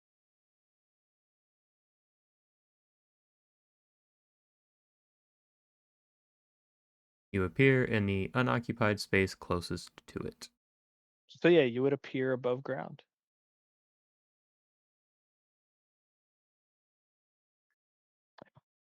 Oh, we could also smuggle Basil into places by having Kabi, like, put the box in somebody's pocket or, like, toss it onto a wagon. And then Basil can, like, pop out of it and, like, unlock doors for us. We did that with Uhtred.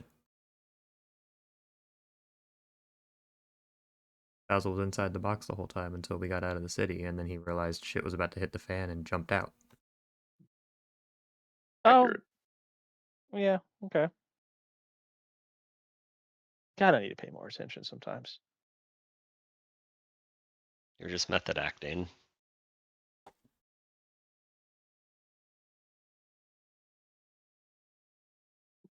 I suppose it's in character. I don't know how Am much I Copy crazy? would like That's not fully how I remember retain. that going.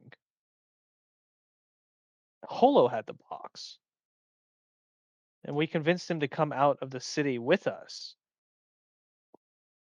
And then he popped out of the box.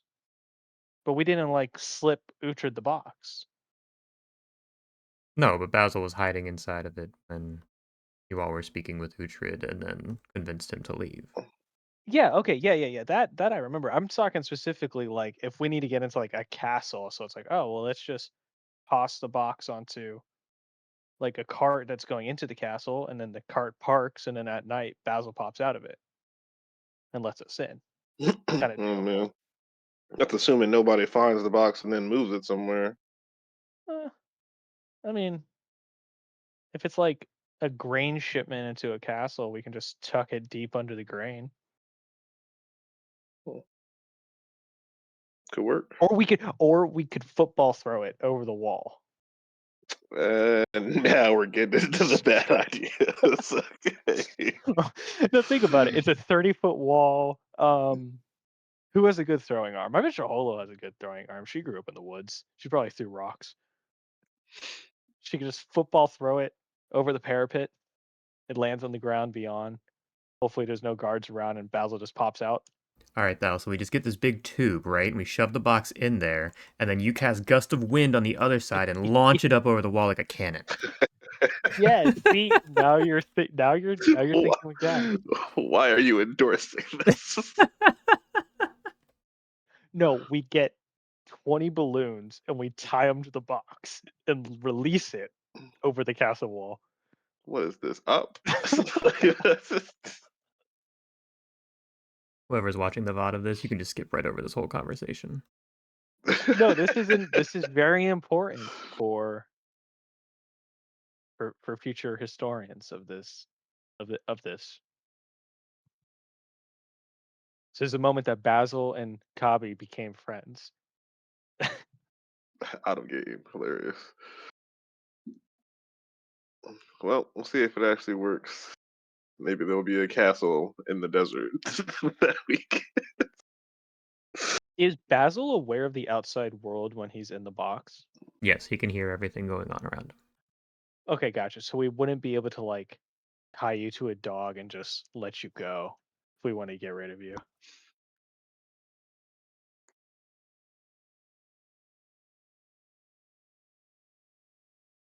How big is the box? It's like a small music box. It's in your hand. Okay. Holo could turn into a bird and drop the box on top of like a high tower. And that's how we could gain entry. Because you could be like, you could take rope in there with you and like, she would like drop you at the top of the tower. And at night, you pop out and you like toss the rope down. I will say it does have, AC and HP and, stuff like that. Like it can be destroying. I know. I'm not saying like, well, I mean, so that means the throw thing probably wouldn't work, but like, Holo would gently set you down. It's not like she'd drop you from 100 feet up.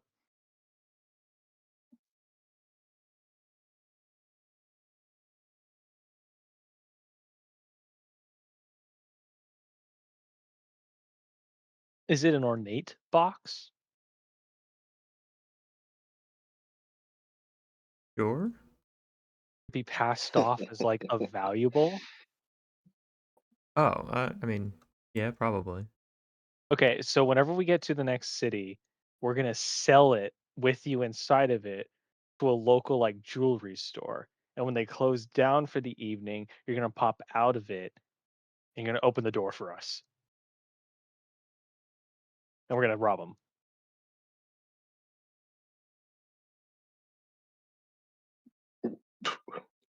Why? Okay.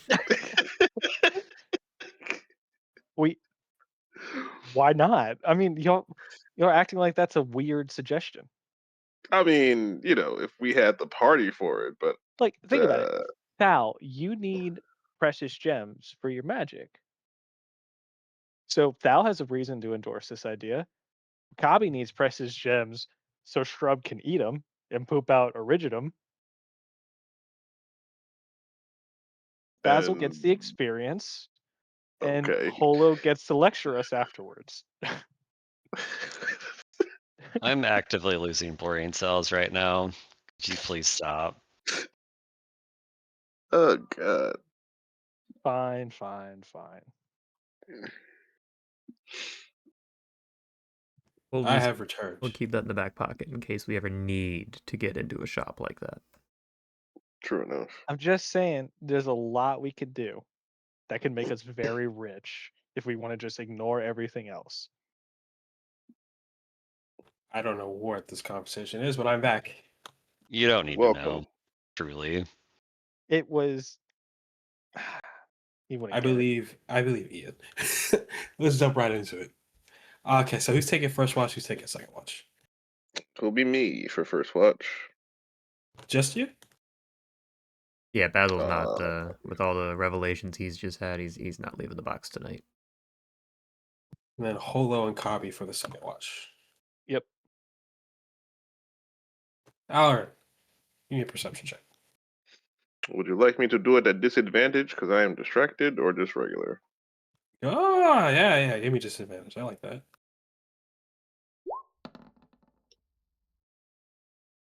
Oof. Not that it matters. Jesus. Yeah. Well, you're writing in your book by the Oasis, or where are you doing? And I will say, at night, the Oasis does have like a nice glow to it, but you don't have to be by it if you don't want to be.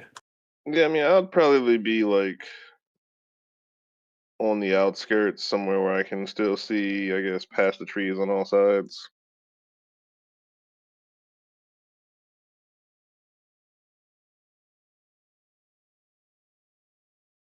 As you're reading, you do hear a voice behind you go, "So this is why you never write and you never call." As, of course, the familiar Hornball steps out from the shadows, leaning against a tree, smiling at you. Hornball, I don't recall summoning you. Now that's the issue, isn't it?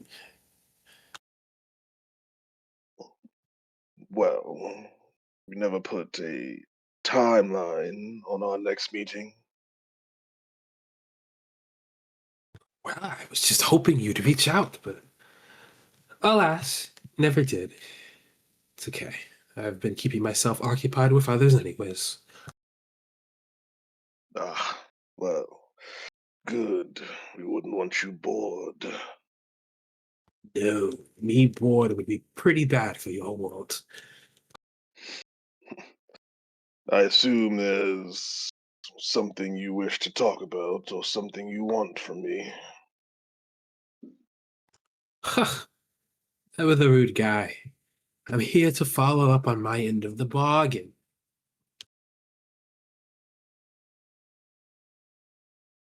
You mean the insect?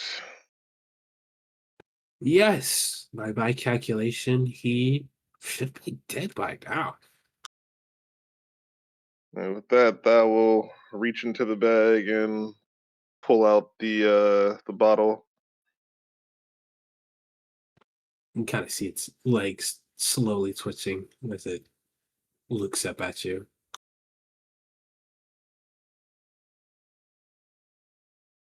Ah, well, so dies the king. Goes for like one last like leg flick up, trying to reach at the glass before just slowly falling down.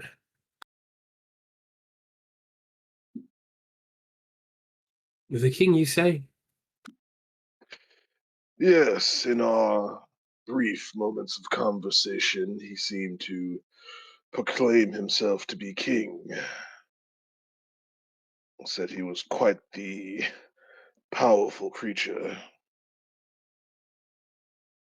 Huh. Huh. What a wonder. Hmm. Well, shall we get this show on the road? You want to do it here? Do you want to do it elsewhere? Where would you like to have me? Well, here, well, we can move off a bit. That should be more than fine. And what exactly are you going to do? Going to give you the chance for power. The chance for power. This is not a guarantee. Well, nothing in life is guaranteed, Val. But I'm giving you a chance to take immense power for yourself. Unless you're scared, you don't want to do it, it's fine. You need not try to bait me, Hornball. What is required for this gaining of power? Just a bit of my blood. And the stronger soul will win. And the soul that loses. Will inherit the other. Now I imagine you can beat an insect in a game of souls. So I get to see if his claims were true. This is rather interesting. Armo has like a big smile on his face. Yes. Yes, it is. Very well. Will this be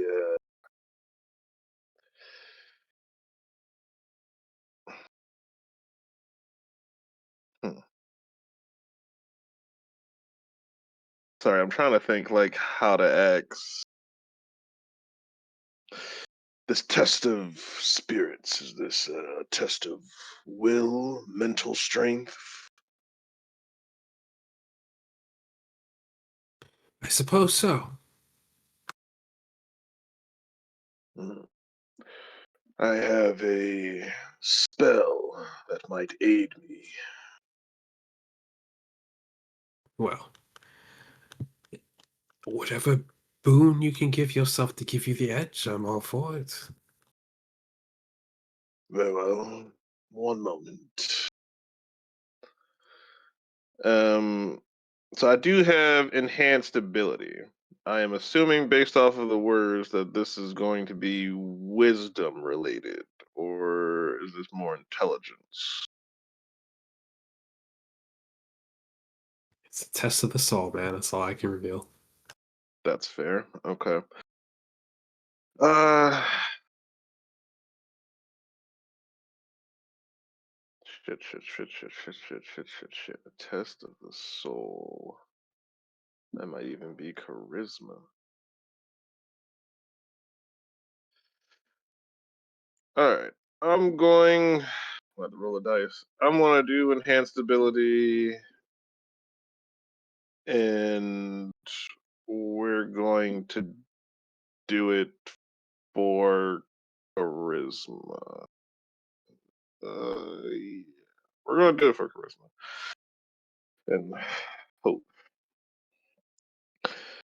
All right. I've done what I can. Let's see how mighty this creature truly was. Harbaugh has a wicked smile. Great. He kind of takes the beetle out of the jar, lays it to the ground, and then you can see his claws kind of extend as he curls his fingers in and pinch into his flesh. Bits of blood drop down as he starts speaking in Abyssal, which I don't know if you understand or not, but sorry, it's Uh, Infernal? Infernal is devils, right? and I know Sylvan, not Infernal.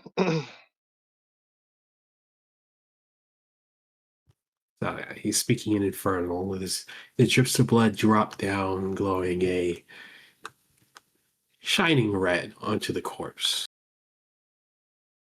You see the beetle before you grow a little bit, then grow again, and then grow again until it's enveloped in a flash of fire.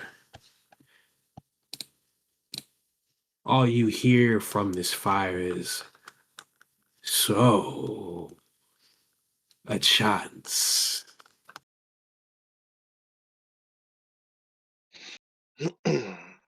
Yes. Let's see how powerful this would-be king was. What steps out of the fire is this?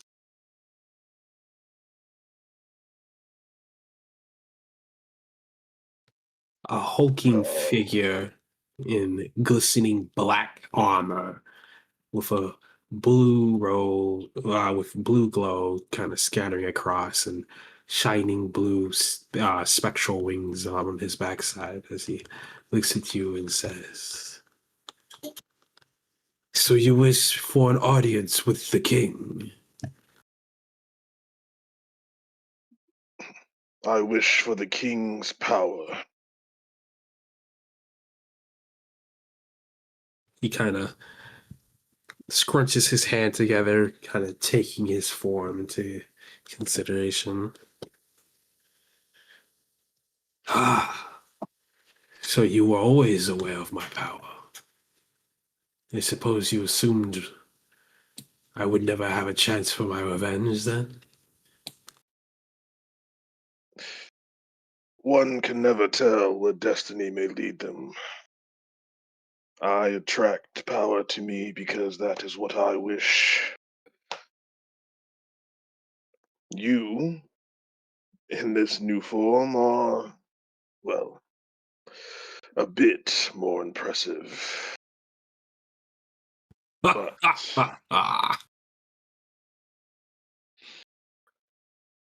my claim still holds. I wish for power. Mm. And you will receive the consequence. But I'll give you a chance. I'll give you a chance. 3 days. 3 times when the sun shines upon the earth. In 3 days, I will come and find you. And in 3 days, I will come and take your power.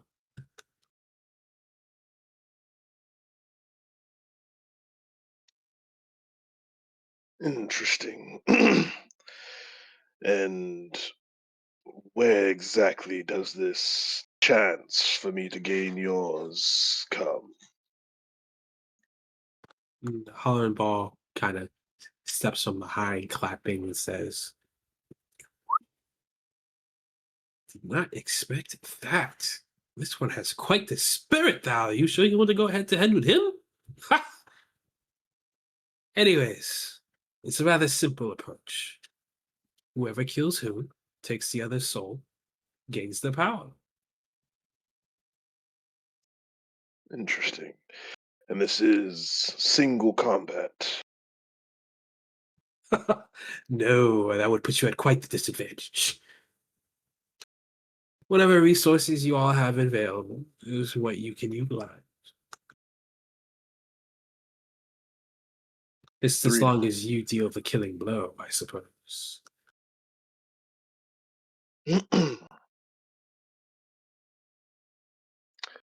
I will agree to fight you. I cannot speak for my companions, but we'll see. Every captive shall have a chance to face their captor. Careful now. You almost sound like you have an inkling of honor to you. Ha! No such thing. But no one should live a life caged if it can be avoided. And you clearly have the power now to avoid it. Yeah. 3 days' time. I will conquer you when you are at your strongest. Well, I hope the king doesn't mind kneeling when the time comes. Then the feeling is mutual, he says as his wings start to flutter a bit and he floats up into the night sky.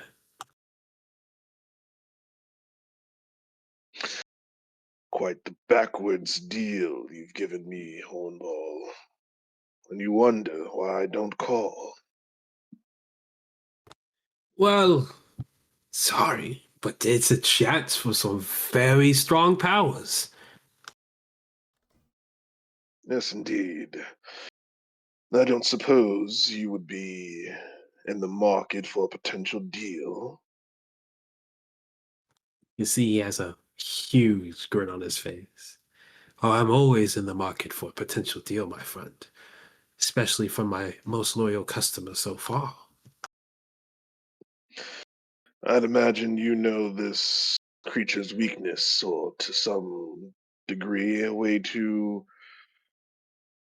significantly overpower or weaken it, do you not? Suppose I do. Then tell me, what price would you ask? What price would I ask? Phew. Is a pact on the table?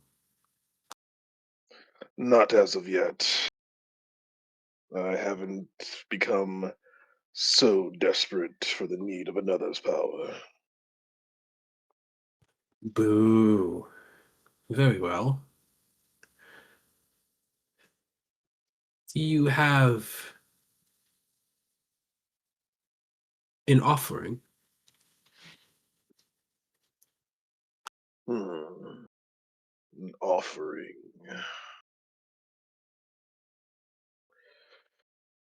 Well, not sure what, besides a soul, you would particularly crave. We've come into contact with some interesting rocks as of late. Origidum, I believe, was the term. Mm. And you find that to be interesting. Well, these particular rocks seem to have some interesting effects in terms of magic.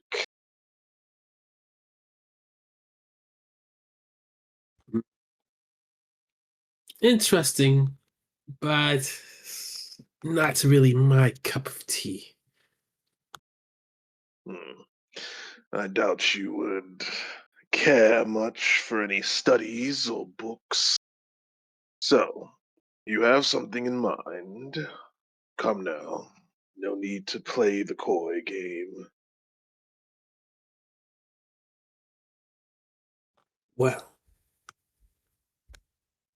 I need you to retrieve something for me.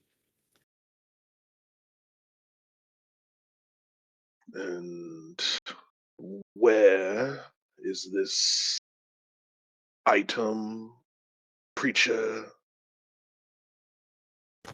East, towards the coast. I happen to be headed that way. And what exactly am I to retrieve? Oh, you'll know it when you see it. It's very me. Hmm.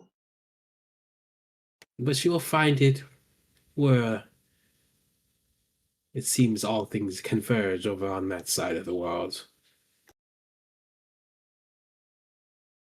Cryptic, but useful.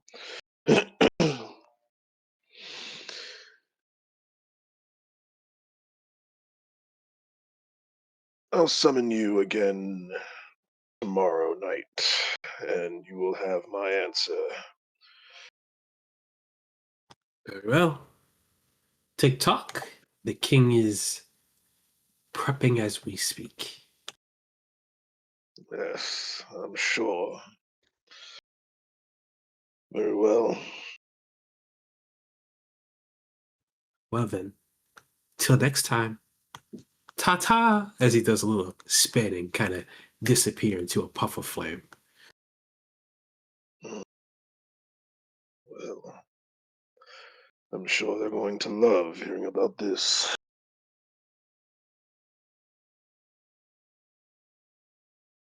Walk back and pick up his book again and finish what he was doing. Yeah, and we'll say your your rest came, your watch comes to an end with nothing else of note happening. You wake up whole on copy for the second watch.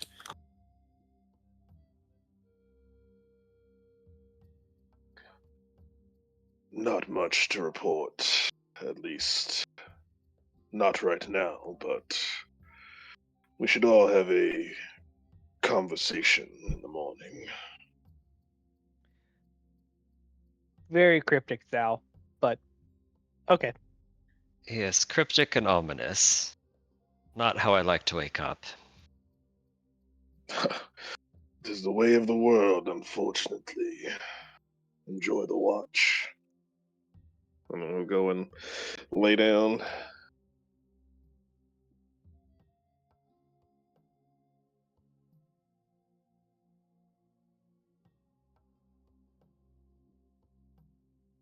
Right, so can we both talk to Shrub and can Holo do the investigation, or is it one or the other?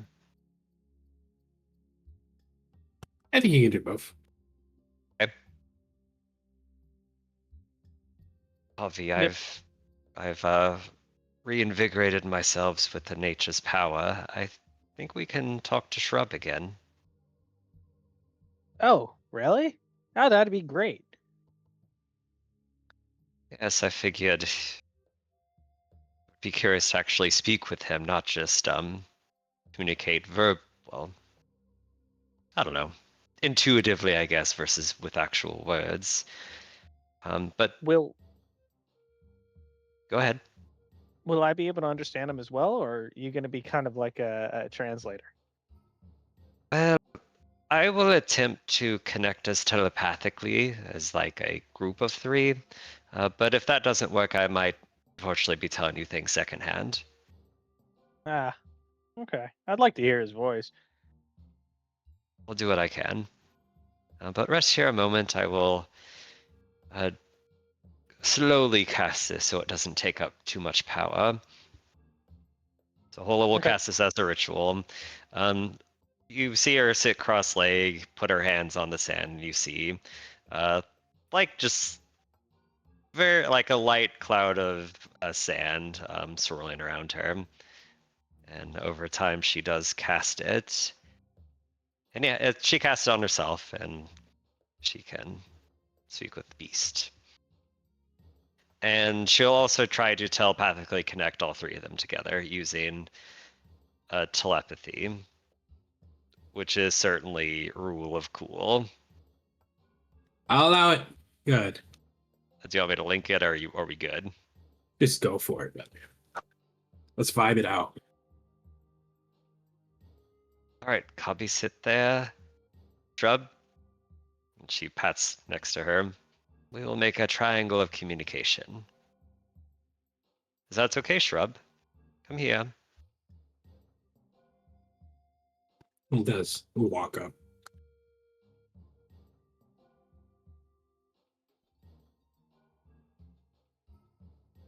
Well, Shrub, I've used nature's power to let us communicate. You can now talk to Kabi here and myself, Holo the Wise Wolf. Kind of wags his tail and tilts his head. You don't look like a wolf. Oh, but what of the ears? What of the tail? Wolf-like at the very least. Kind of sniffs the air and looks at you. I guess you kind of smell like a wolf. It's very confusing for the rest of us as well. We just usually go along with it, you know. Well, take my word for it. If I'm not a wolf, I'm at least a wise wolf. Okay. Which is also another, self-given title, but she is quite smart. I'm also smart. You seemed it. You followed us after all. Not sure if that was the smart thing to do. Why is that? You get adventure, food, shiny rocks. I do miss the forest's touch, though. Oh, that's fair. This land is pretty harsh, but I don't know. It's nice here in this oasis. Yeah, here's nice. Feels very sad though. Uh, what do you mean by that? Just seems sad. Everything here feels sad. You don't feel that? Feels sad. And Kabi's gonna look around. Is there like a magical feeling of sadness on this place that Kabi could detect? You can detect that the vibe feels down. Maybe not magical, but it feels like you're in the room with a sad person. Kind of bring the vibe down a bit. Huh. I guess I didn't see it that way. I just saw, well, I've never seen a place like this before, so I was just more in awe than anything else. I agree with you, Shrub. Seems I encounter spirits and cry every time they talk to me. Now And that's I am sad. not a crier, for the record. If you cry, I think more than 3 times a week, you're probably a crier, Holo. No, if it's brought on by ghostly memories from an age gone past, does not count. Uh, I mean, is it the spirits making you cry, or are you crying because you're empathizing with them? Spirits, obviously.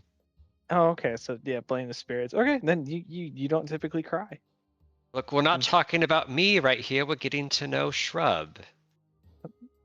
Isn't That's that right, fair. little fella? She tries to scratch him behind the ear. That does feel nice. Right? And I'll also break off a half ration and toss it to him. Kind of just grabs it in his mouth and swallows it whole. Do you have any more Don't of know those how to. shiny rocks? No, not since the sapphire I gave you. What'd you do with that anyway? What I always do. And that is, I assumed you buried them somewhere. Maybe you had like a secret compartment of some sorts in your fur. Not that that makes any sense. No, I ate it.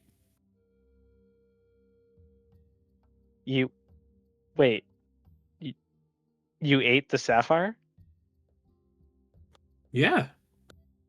and the citrine? Yeah. Why? Because they taste good. His tail starts wagging. Though, I've been waiting for you to give me the red one. Oh, yeah. That's not something that you can eat. I'm sorry, you ate the sapphire and citrine? Yeah. Did they come back out? Why would they? Well, so they're just in you right now. Yeah. Okay. Okay. Alrighty. Good to know. But no, the ruby is not for eating. It's a bit more complicated than just a shiny rock. Why? Because it's a part of a goddess of some sorts. And that means it can't be eaten? I mean, I'm sure it could be eaten, but I would be worried that it would kill you and all of us. Why? Magic? Kind of tilts his head to that. Um, I don't know. It's part of magic. When Holo waves her hands and something happens, or Val looks angrily over at something, and then they kind of just get really heavy. But I saw her make water, and you guys drink that. A different type of magic.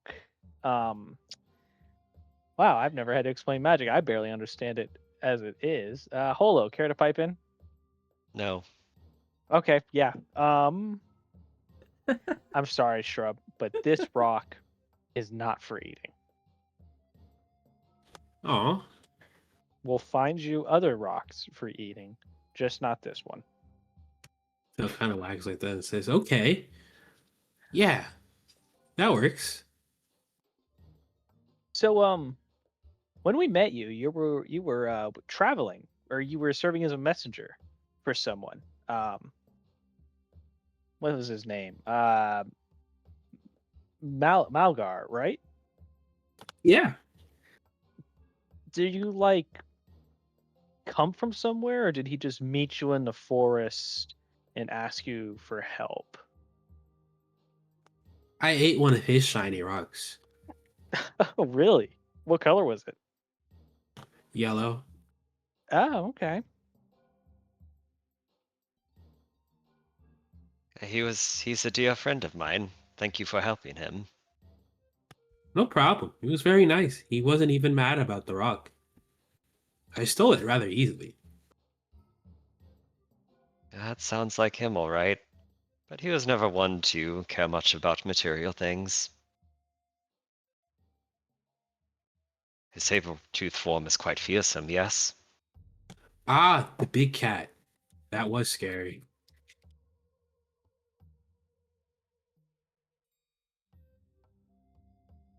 So, Shrub, what do you feel about how do you feel about traveling us with us right now? Well, it'll be okay if I get another rock soon. Yeah, I mean, I'm sure we can make that happen. Find some ruins, break open a pot, maybe it has some gold and other shiny rocks. What color would you be interested in? You've had orange, yellow, blue. Probably a green. Green might taste good. What do they taste like to you? Hmm. Tasty?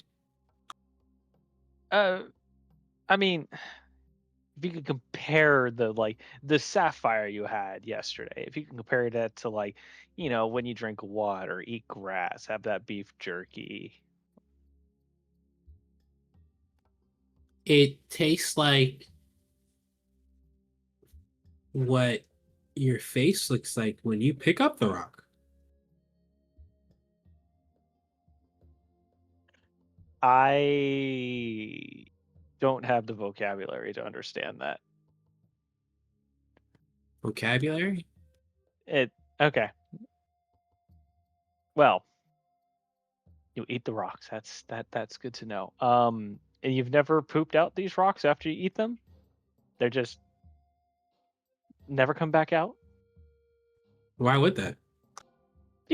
Just when you pass thing and you eat something, it comes out the back end, and those rocks were very valuable.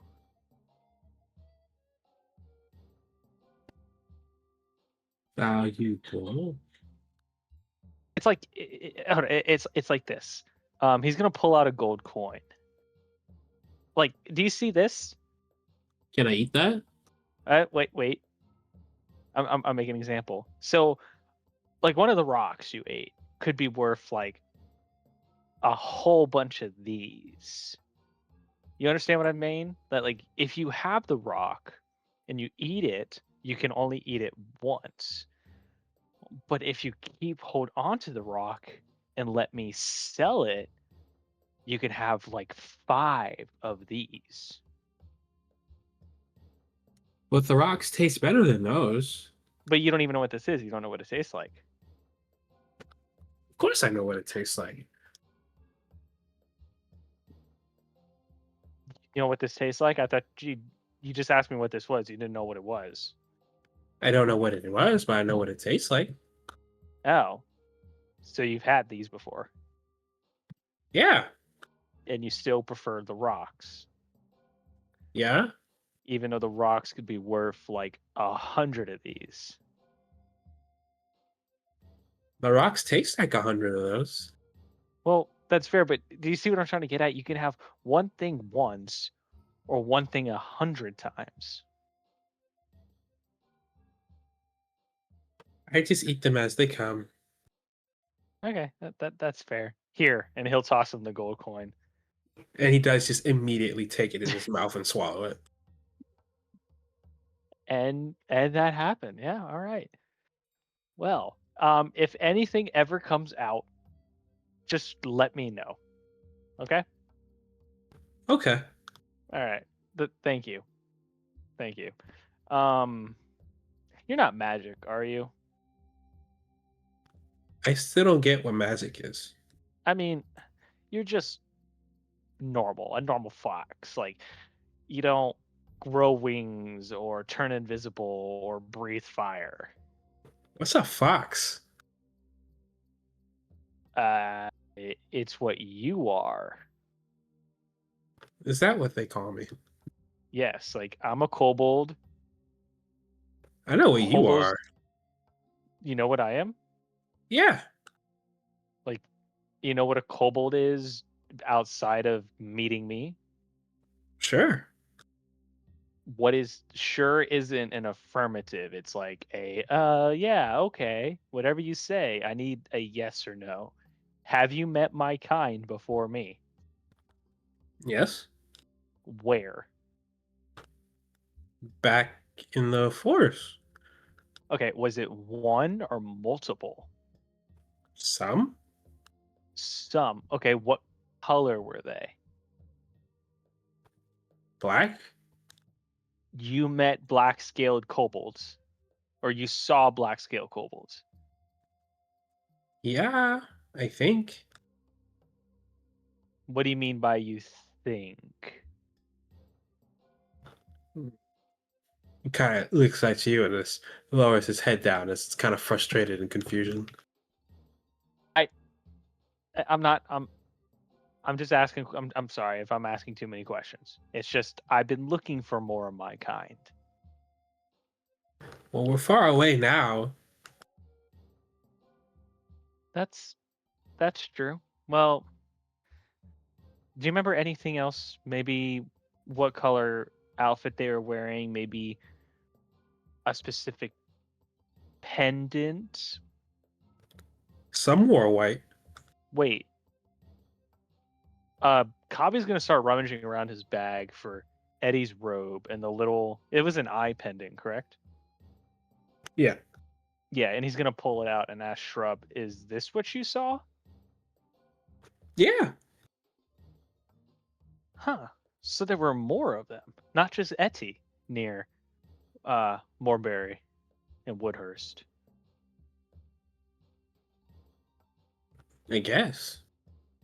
Oh, sorry, that wasn't directed at you, Shrub. I was just talking out loud. Thinking out loud. Not to talk? No, I mean I said it out loud, but it was more like I'm speaking out my thought process. Its eyes kind of look confused as it looks to Holo. Can I have a rock? Not right now. Kind of lowers its head in disappointment.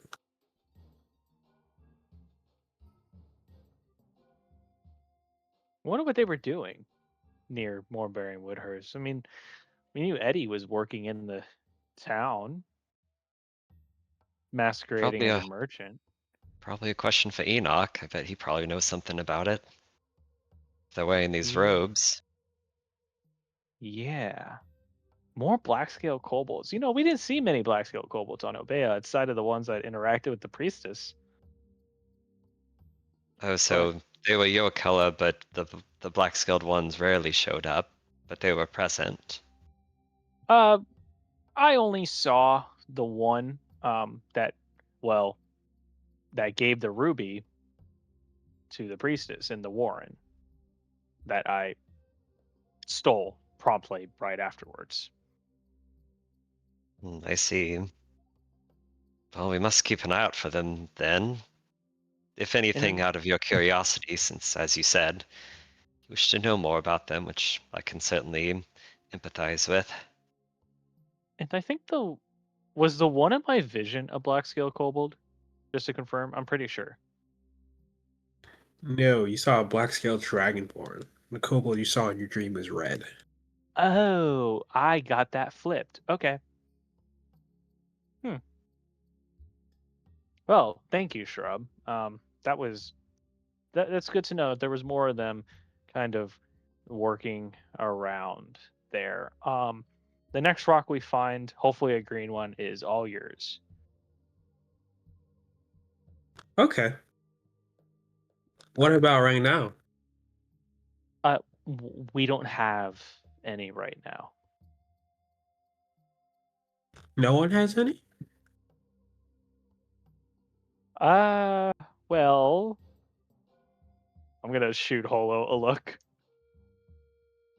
Well, you see, Mr. Shrub, if you want a thing, but you hold yourself back for as long as possible, when you go back to eat that thing, it is divine, delectable, amazing. So imagine if you did that, if you waited for so long as you possibly could, and then you ate one, there could be no thing better. How does that sound to you? Hmm. Quite delectable, yes? It'll taste better? Oh, I guarantee it. Okay, I'll wait. If I see it, can I take? Ask us first. While a gemstone might be very sweet, sometimes, rarely, it is extremely bitter and very, very gross and disgusting. We would not want that to happen to you. Okay. I guess gross is bad. Yes, it makes you want to go, and she makes a sound like someone coughing up a hairball. You know? Makes you go like that. Shrub does upchuck just a little bit. Exactly. So, we must be safe. We must wait. Does something bad happen to you if you get too hungry? Like, disastrously bad, magically bad, even. I don't think so. Oh, just normal bad then. Stomach hurt bad. I usually sleep. Oh, that's very Sleeping smart helps of me with the you. hunger. Yes, exactly. You know what? You may not just be a fox. You might be a wise fox. Does that mean I'll stand up like you? Do you want to? Sure. Maybe someday. Keep dreaming, little one. Okay. Good boy. His tail kind of wags. Kami's gonna be kind of deep in thought, and while he's thinking, just kind of scratch his ear or scrub's ear, shrub. God, So one, occasionally we'll check back with you, but keep an eye out for those black kobolds, yes? Or any kobolds, anything that looks like hobby. Anything at all, whether paws, smells, or sights. Um, just bite Kabi on the tail if you see anything important like that. Just a real big arf. I can do that. hey, no. I Why know don't you you just could. like, You're so great, n- Shrub. why don't you just like nip my hand instead? Okay. Yeah, and if you sense a big kobold, like twice, three times the size of me, bite holo. Okay. All right.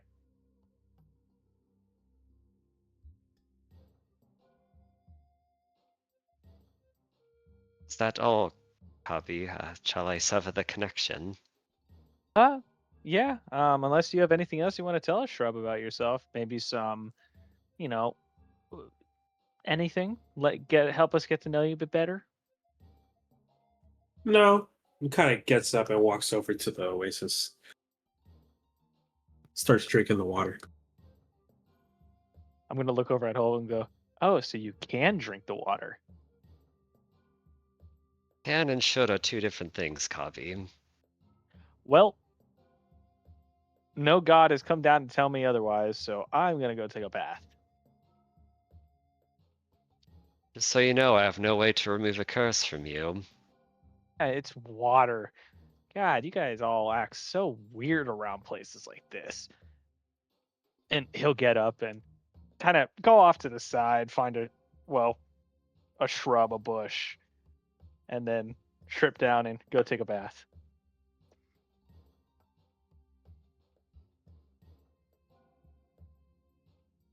As you jump down into the water, you are overcome with an immense sadness. But at the same time, you feel all the cuts of the day start to disappear. Then he's just gonna kind of float on his back and go, well, it's the same sadness I felt in the mine, so it's kind of like home sweet home. Soul crushing, never ending despair. Yeah, definitely like home. Yeah, give me a charisma save. Okay. At advantage because it feels like home. No. Damn. Beautiful. As Wow. you're floating across the water, sad thoughts kind of rush through your mind. You see the image of that same orc. Oh, sorry. Of a red orc, green orc, stabbed against a tree. You think it's you walking over to it as you kind of slump it over your shoulder and drop down to your knees, laying over it. You can see tears kind of drop down onto his skin. And a hot rage starts to boil in you as you continue this vision. It cuts away, and you see the construct that you guys fought just earlier in the day standing there saluting you. You stare at it and you feel a pain deep in your stomach as you turn away and walk away.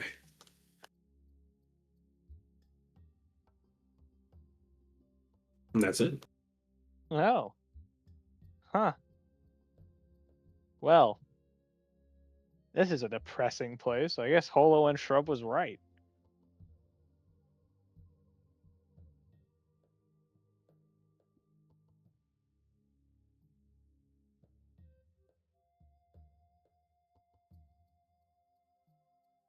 Yeah, that's all for that. Okay. Although you said you wanted to investigate some stuff. Yeah, just try to figure out what caused this. She's assuming it's unnatural, but she's trying to find evidence one way or the other as far as what went down here. So you can give me an investigation check if you'd like.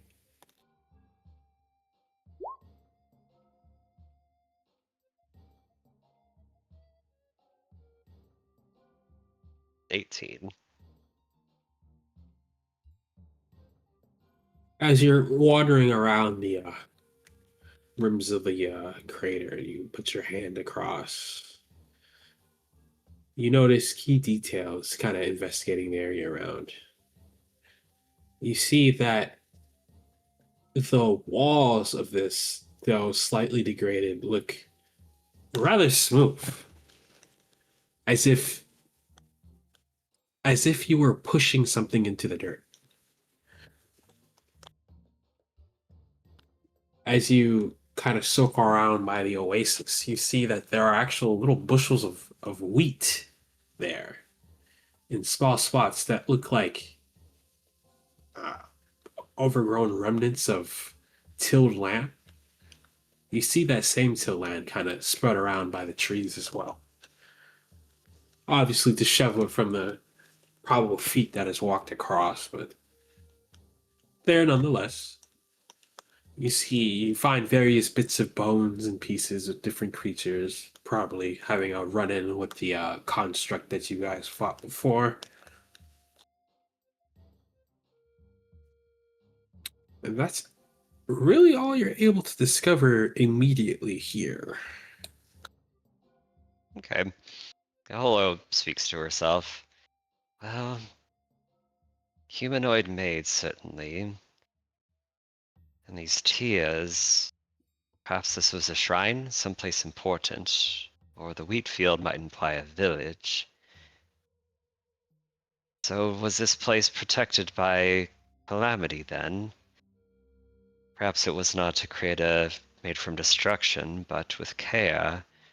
It was just everywhere else that went awry, every place else that went wrong. Curse of the desert, maybe. And that Dia Uion, how does he factor into this as well? Called it a cursed desert, but why? And why here? I'll make mental notes of some of this, and wonders if she might stumble across other pools like this.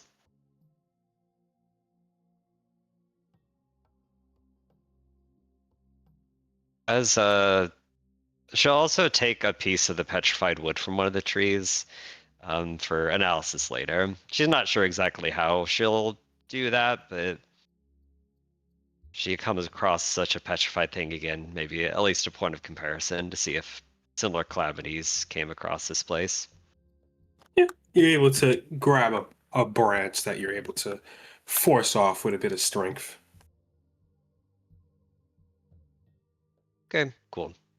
And Hello would have spent several hours at this because, yeah, probably not the best at such investigatory things, but she figured as much as what she could.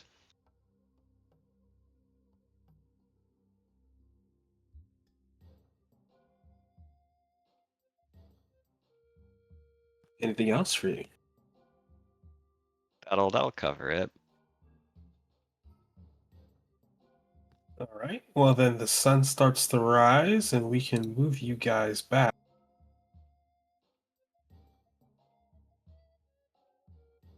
to the overworld. Overworld.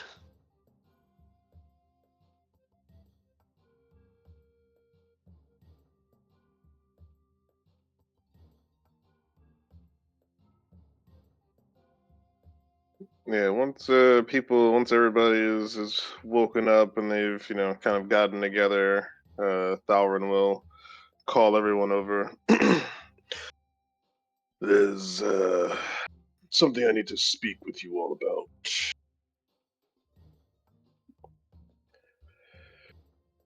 And I'll imagine that some of this information will not be particularly welcomed, but it is what it is. Note that I don't ask or I don't expect for you to help me if you do not wish to. The bug that I was carrying around, its life has expired, finally.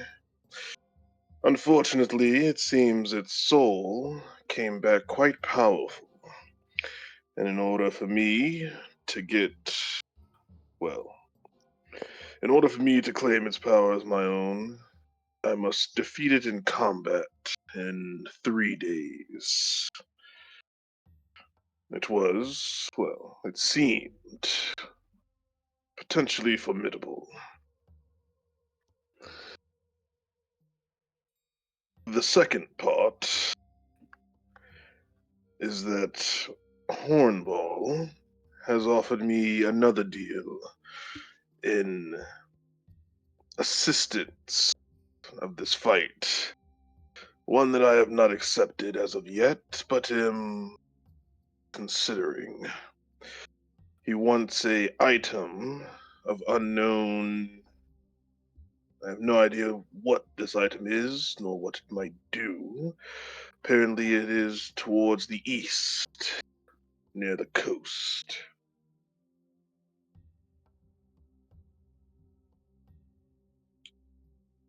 So, in short, in 3 days, a giant bug will come and attempt to crush me.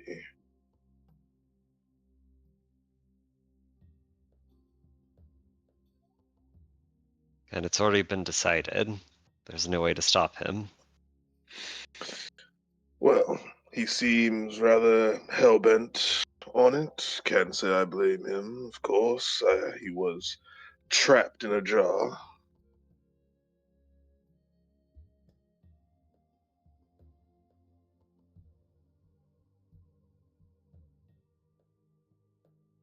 I think it is what it is then. He'll probably kill you if it's just you.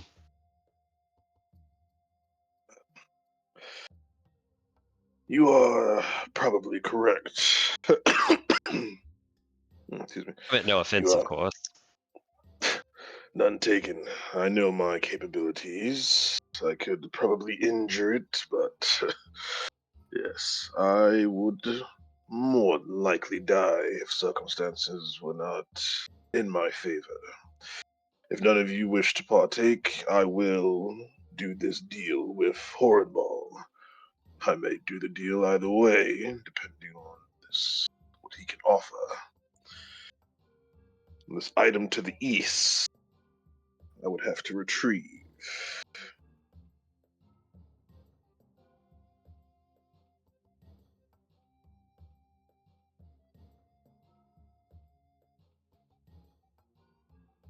Did you say what matter of reward you would get? Or is it this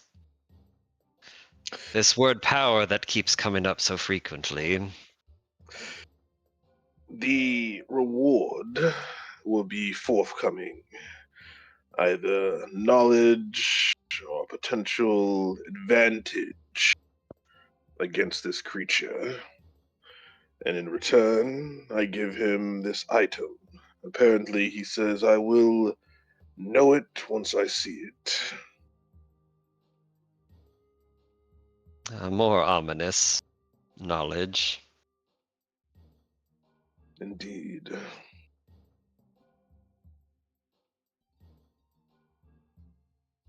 Well, we're all helping each other, right? And I'd rather be more prepared than not. I know we have other time-sensitive things at hand, too. I'm sure if I was to make a deal, I can work around a open timeline. He didn't seem to be particularly in a hurry. What of you, Basil, Cobby?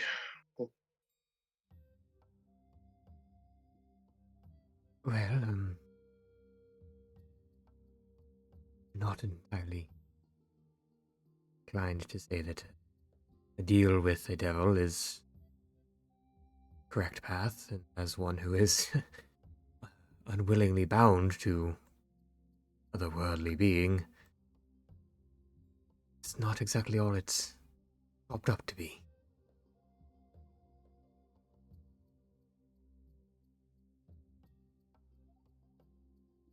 Intent on this path and this course, then I have no choice but to assist you. Certainly not going to let you just wander off alone and be killed by this beetle thing. Yeah, well, it's either help you or you potentially die, and we don't want that, so we will help you kill this thing or whatever. I don't fully understand, but I'm starting to get used to that feeling.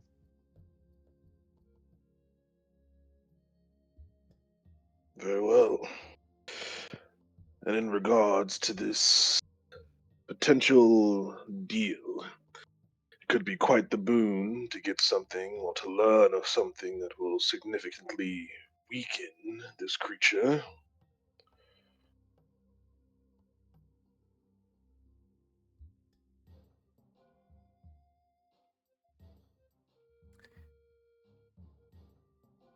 boon. Deals and pacts, regardless of the entity.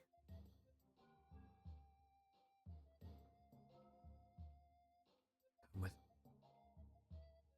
tricks, don't they? I must agree with you there, Basil. This one was, well, I expected something, but even I was mildly surprised by Hornball's upholding of his end of the deal.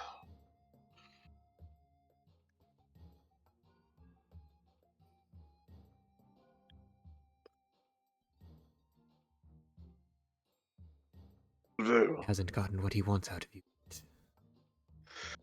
Ah, yes. He made mention of a contract with him, but I am not so desperate.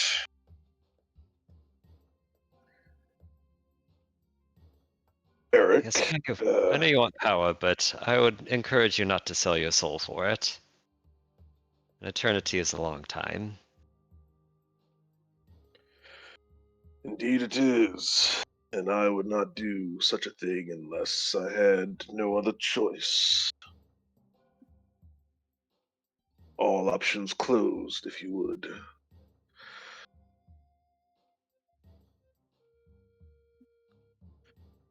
This creature seems to have some semblance of honor, Eric. So when it comes for me, it should not bother you as long as you don't engage it. Hmm. Though, as I'm sure you've heard the rest say, I must caution about deals with the devils. As you're a smart man, I put my trust in you. Very well. There's a high possibility. I will speak to Hornball again tonight once we camp. And more than likely take him up on this offer.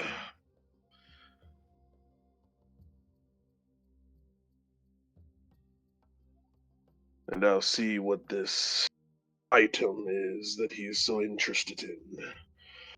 But I will make it clear that this would have to be an open timetable, as we are already headed towards a destination.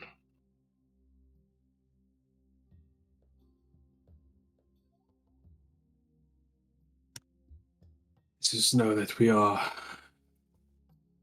heading east. Hmm.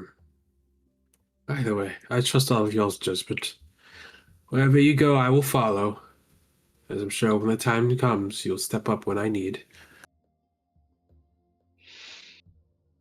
Yes, I'll see if I can't get any information about this city of brilliance when next we talk.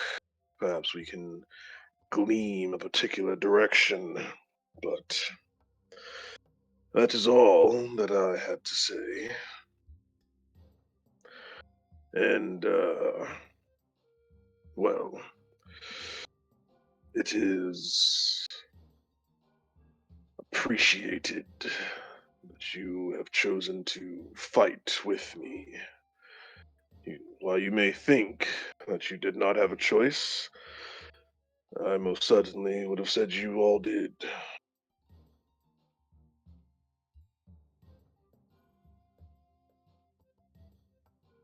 I'll call it the bonds of friendship. Shackles. Friendship bracelets of friendship.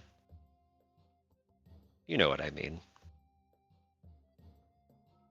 Indeed. That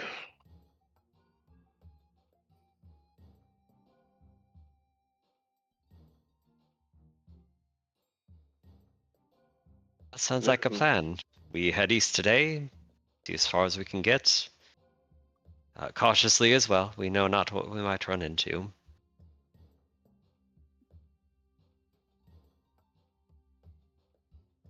That about cover it. Yes, I suppose it does.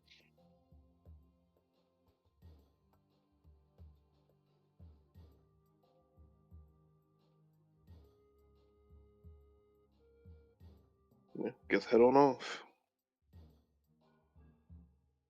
Okie dokes. What direction are you guys going? Like northeast, southeast, east? And are you going one tile or two tiles? Can we see the ocean from here? I see like a little nip of water to the south. No. Okay. I don't know, straight east. Sound to you? Good to you, boys? Yeah, I think we'd head east and start moving north once we hit the coast. Works for me. Two tiles or one? I'd say one to play it safe. IMO.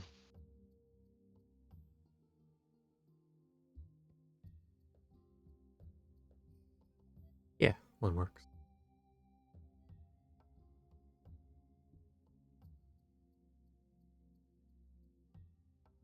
Okay, everybody roll me a d12.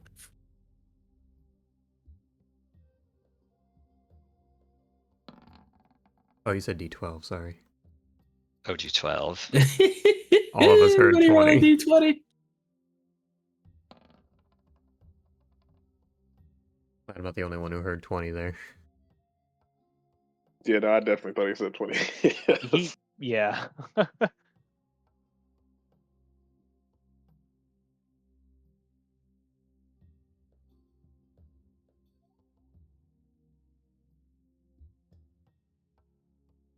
Oh, yeah, you did. Sorry. That was one. So we got 8, 7, 6, and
oh, who rolled first? Holo. Holo, what you see,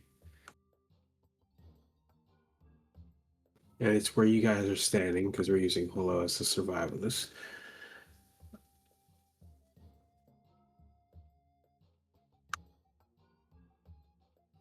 You see a cluster of strange rocks, strangely shaped rocks standing in the wind that kind of hum a strange tune, haunting yet beautiful as you guys travel through.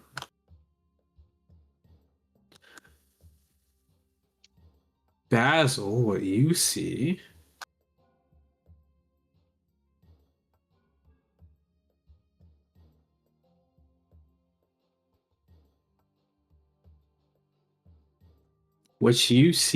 is half the roof of a building looking like it's been buried in the sand dunes. Let's say over here. But yeah, you see the roof of the building buried in the sand dunes ahead.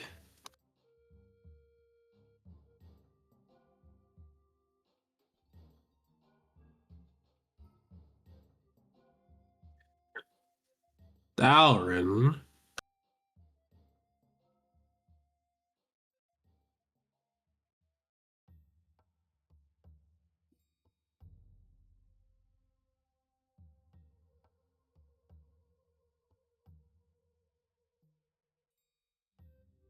you don't see much. It looks like clear skies ahead of you.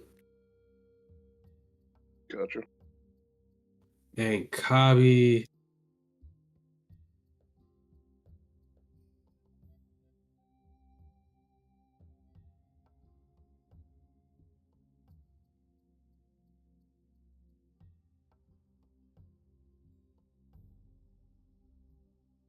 Yes. 1 second, man. Okay, damn. I got a lot of charts, okay? Got a lot of tables.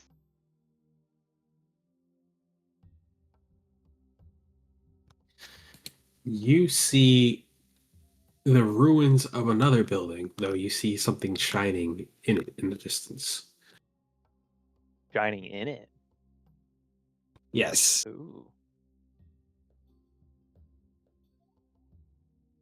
For now, you guys are still near the eastern edge of the crater, just kind of, or off the coast of the eastern edge of the crater, still wandering by. So you guys can choose your direction you want to go the next day, but you have another day to do anything you'd like, or, you know, we could skip to the long rest.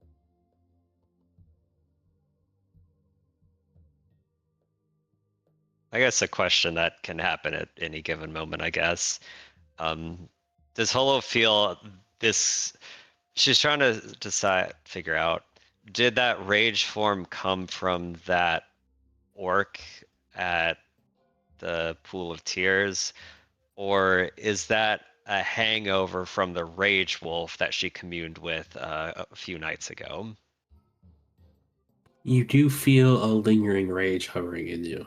It's very suppressed, but you're a bit more irritable than you had been before.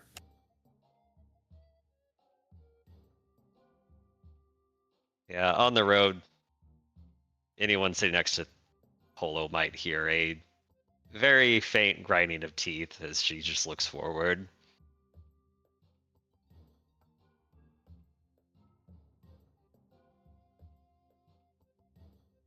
You all right there? Yes. Well, as fine as I can be in a desert, I guess. How are you? Well, fine. Just checking in. Good. We're fine. Yes. Perfectly fine. Why wouldn't we be? I don't know. You tell me. What's wrong? Why wouldn't we be fine? Oh, well, dealing with hypotheticals isn't worth it.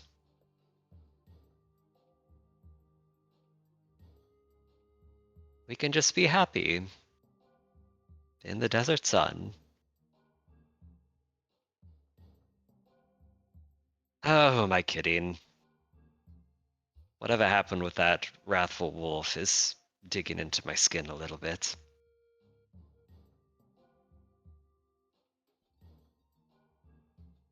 Yeah, I imagine so.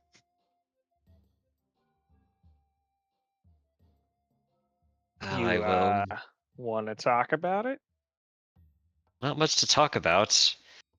I commune with a wrathful spirit, and it's part of me until this howling goes away, until I save more ghost people. I just don't know. Just want I just wanted the howling to be gone. I didn't want all of this. Fair. And you did transform into something pretty, how do I put this gently? Terrifying.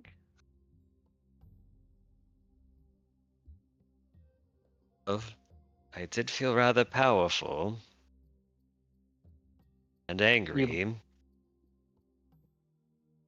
and I might have lost control when it hit me.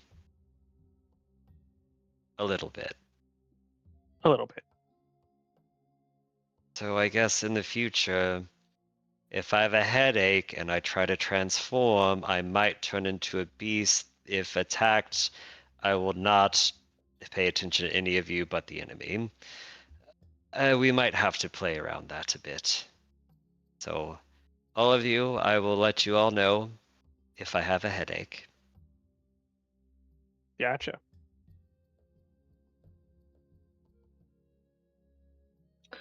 You could also train to try to harness this ability for your own, get more control over it. Well, I'd rather not eat any of you in the process, if you know what I mean.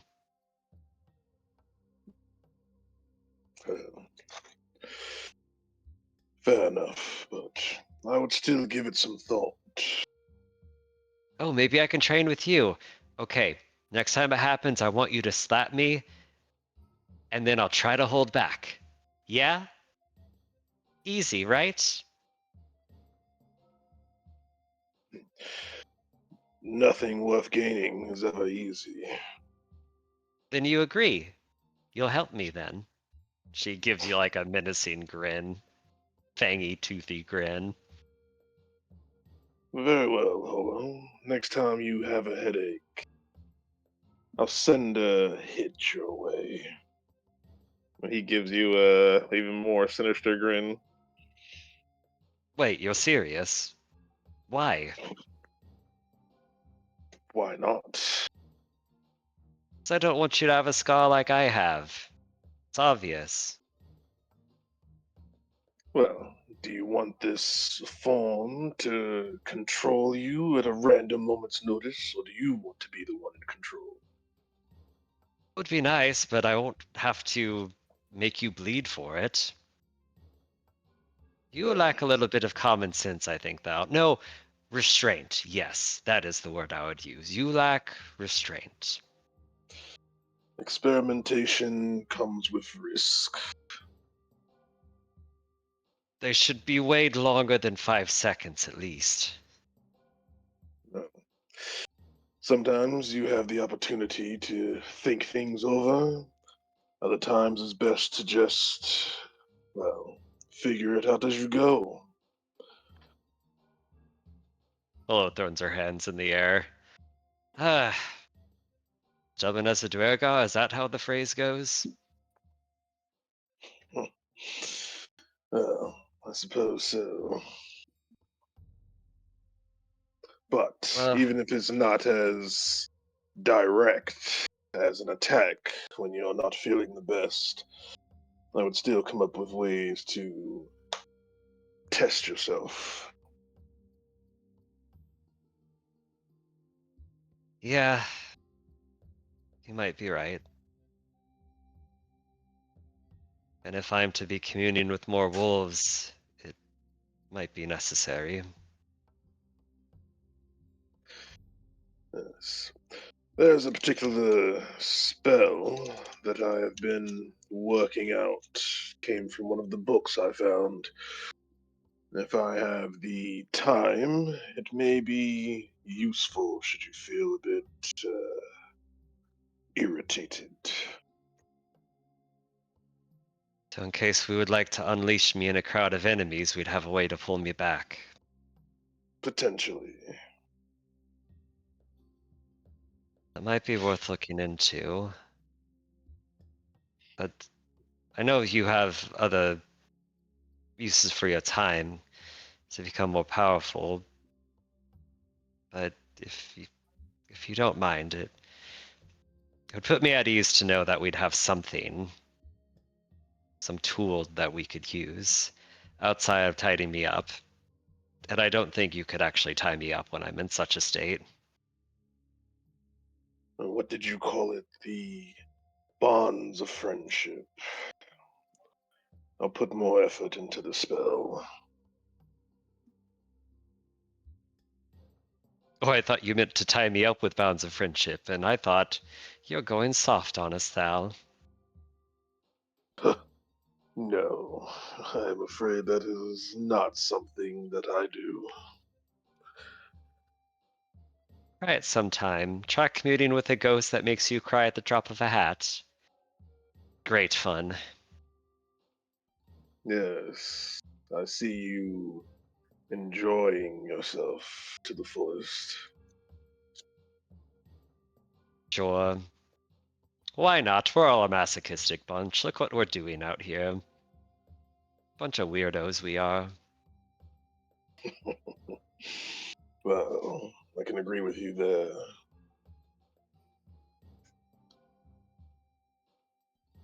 Thank you. I'll let all of you know if things start to get difficult in my head. Hopefully not.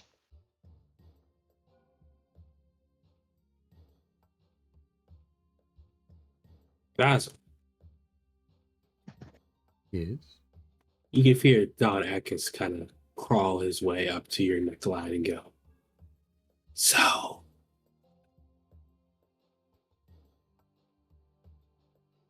So, did you get permission from your genie?"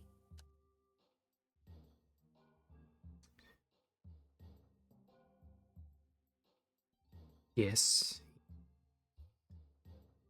not opposed forming this spell.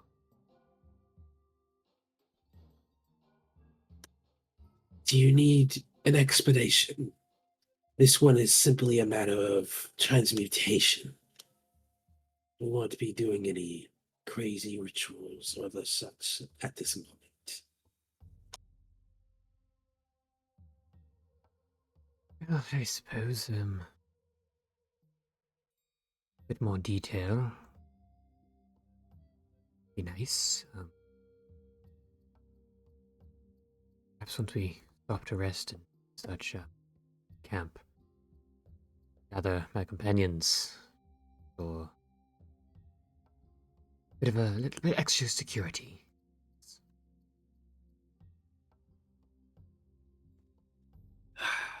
If you feel it's necessary, I do. very well. and he does disappear back into your shirt.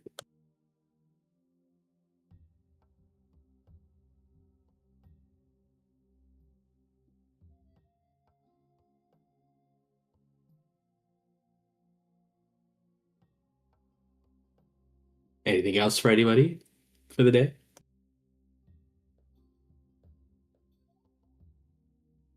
I'm good. Yep, just waiting to make camp. Yep. Alright. So we'll say you guys find a camp easy enough. First and second watch, who is it? I'd say before we go on watch, Basil will kind of collect the group and say, well, everyone, if you all don't mind, attempt whatever this spell is that Ornekis wishes to attempt cast, and it would be nice if you could all just keep an eye on this and don't explode or something terrible.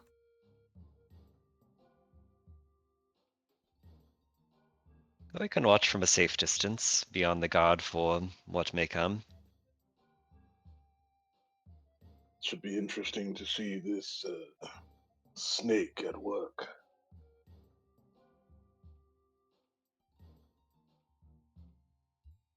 Yes, agreed.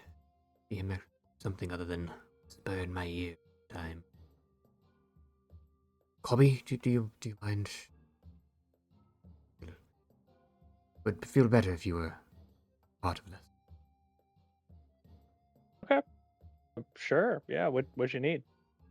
Well, just, observe, and if things seem to be going terribly, then rush in and cut off the little bastard's head. Yes. Oh, I gotcha. Kind of just gives you a little smirk and very good. Sure. All right, little friend. Let's get this started. He kind of pulls out the water skin with the tears of the gods in it. You worry way too much. It's simple. Pour a puddle, doesn't even have to be all of it, of the tears into your palm. Hold it out. And cast one of your genie spells. I'm sure you have a fan favorite. I will handle the rest. Oh. It's... we go. Gonna pour some of it into his palm and attempt to cast a fog cloud. As the fog cloud starts to form around you, you kind of disappear into the mist. You can see the water in your palm kind of swirl a bit as if reaction to the magic around you. The Don Eckes kind of wraps around your forearm all the way down to your wrist and bites into your palm, giving you a little nip as he does so. The water in your hand starts to swirl up and crystallize into a small pearl in which he bites on. Once he bites on it, his body kind of extends forward, and what you're left with is a scale covered wand with a small blue pearl at the hilt of it. Basically.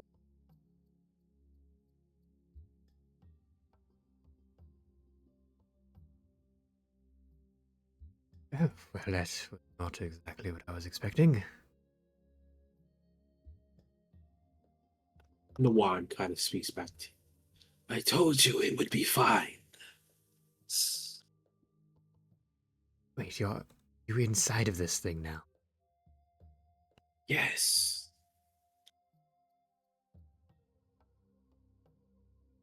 A temporary form, I promise. Very well. What am I to do with this?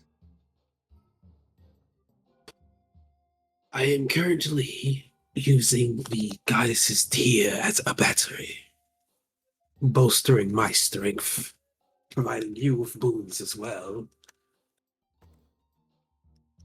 We can head towards Master Aetherwolf now, if you wish.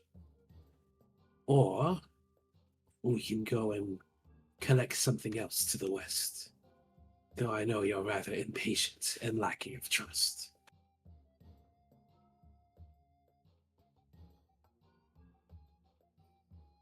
Well, I am certainly anxious to find him and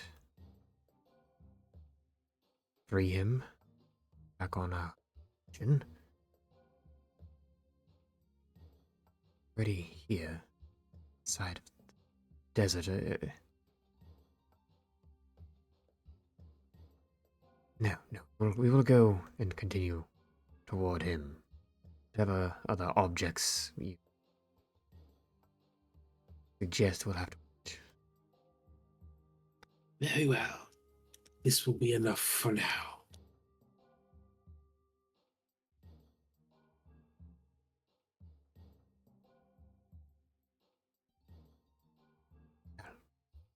Well then.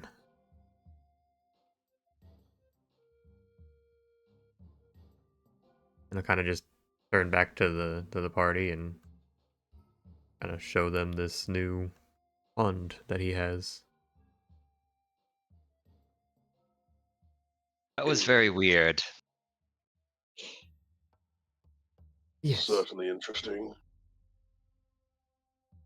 Said to well, the wand now, and not exactly what I was expecting to occur, but suppose it could have gone far worse. Don't know how many times I had to tell you it would be fine. He just kind of ignores the wand and keeps talking to the party. You know, that looks very strange. It just looks like a wand's hissing at you now. It is quite strange. It's very weird to experience. Did he say what this new form is used for? No, only that it is all we will require to free or find or whatever Master Aether.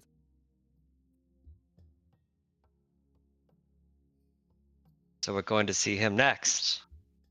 No more artifact hunting. We'll go find him.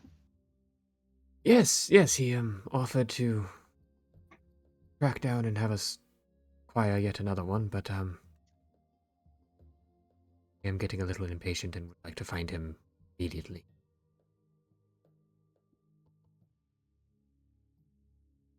I would too. I know he's weighed on your mind ever since the ship.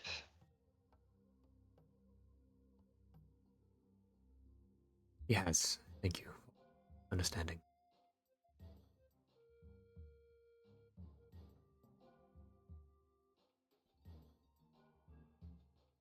Sounds like the plan is then hopefully we hit the ocean east, do whatever weird thing for the beetle in preparation, and then head straight north. I guess that makes sense. But hopefully we don't have to go much further east. We shouldn't dally. Agreed. Agreed. The sooner we accomplish all this, the better, I think. So I think once we have Aethelwolf, you'll be able to focus better for what's to come, for whatever DE is helping you with.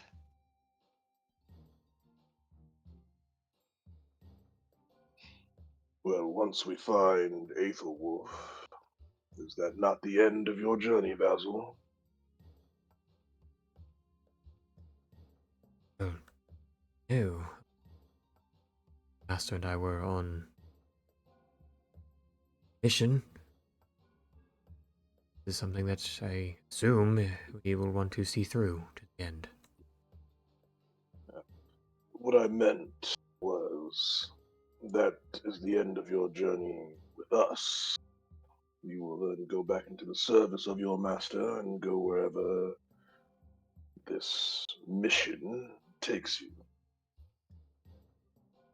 Seeing as is our mission is to find the City of Brilliance, and that is what we've been hired to do with Eric here. No, we will continue on.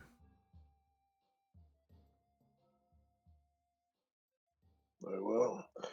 It should be interesting to see this master you keep talking about in such high regard.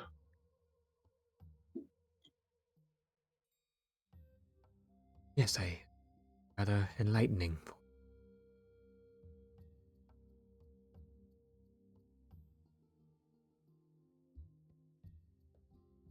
Well, seems all roads lead to the same place.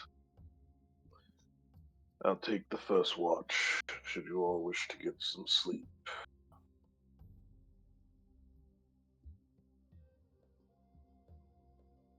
And I think we'll put a pin on things there, fellas. Sweet. Okie dokie.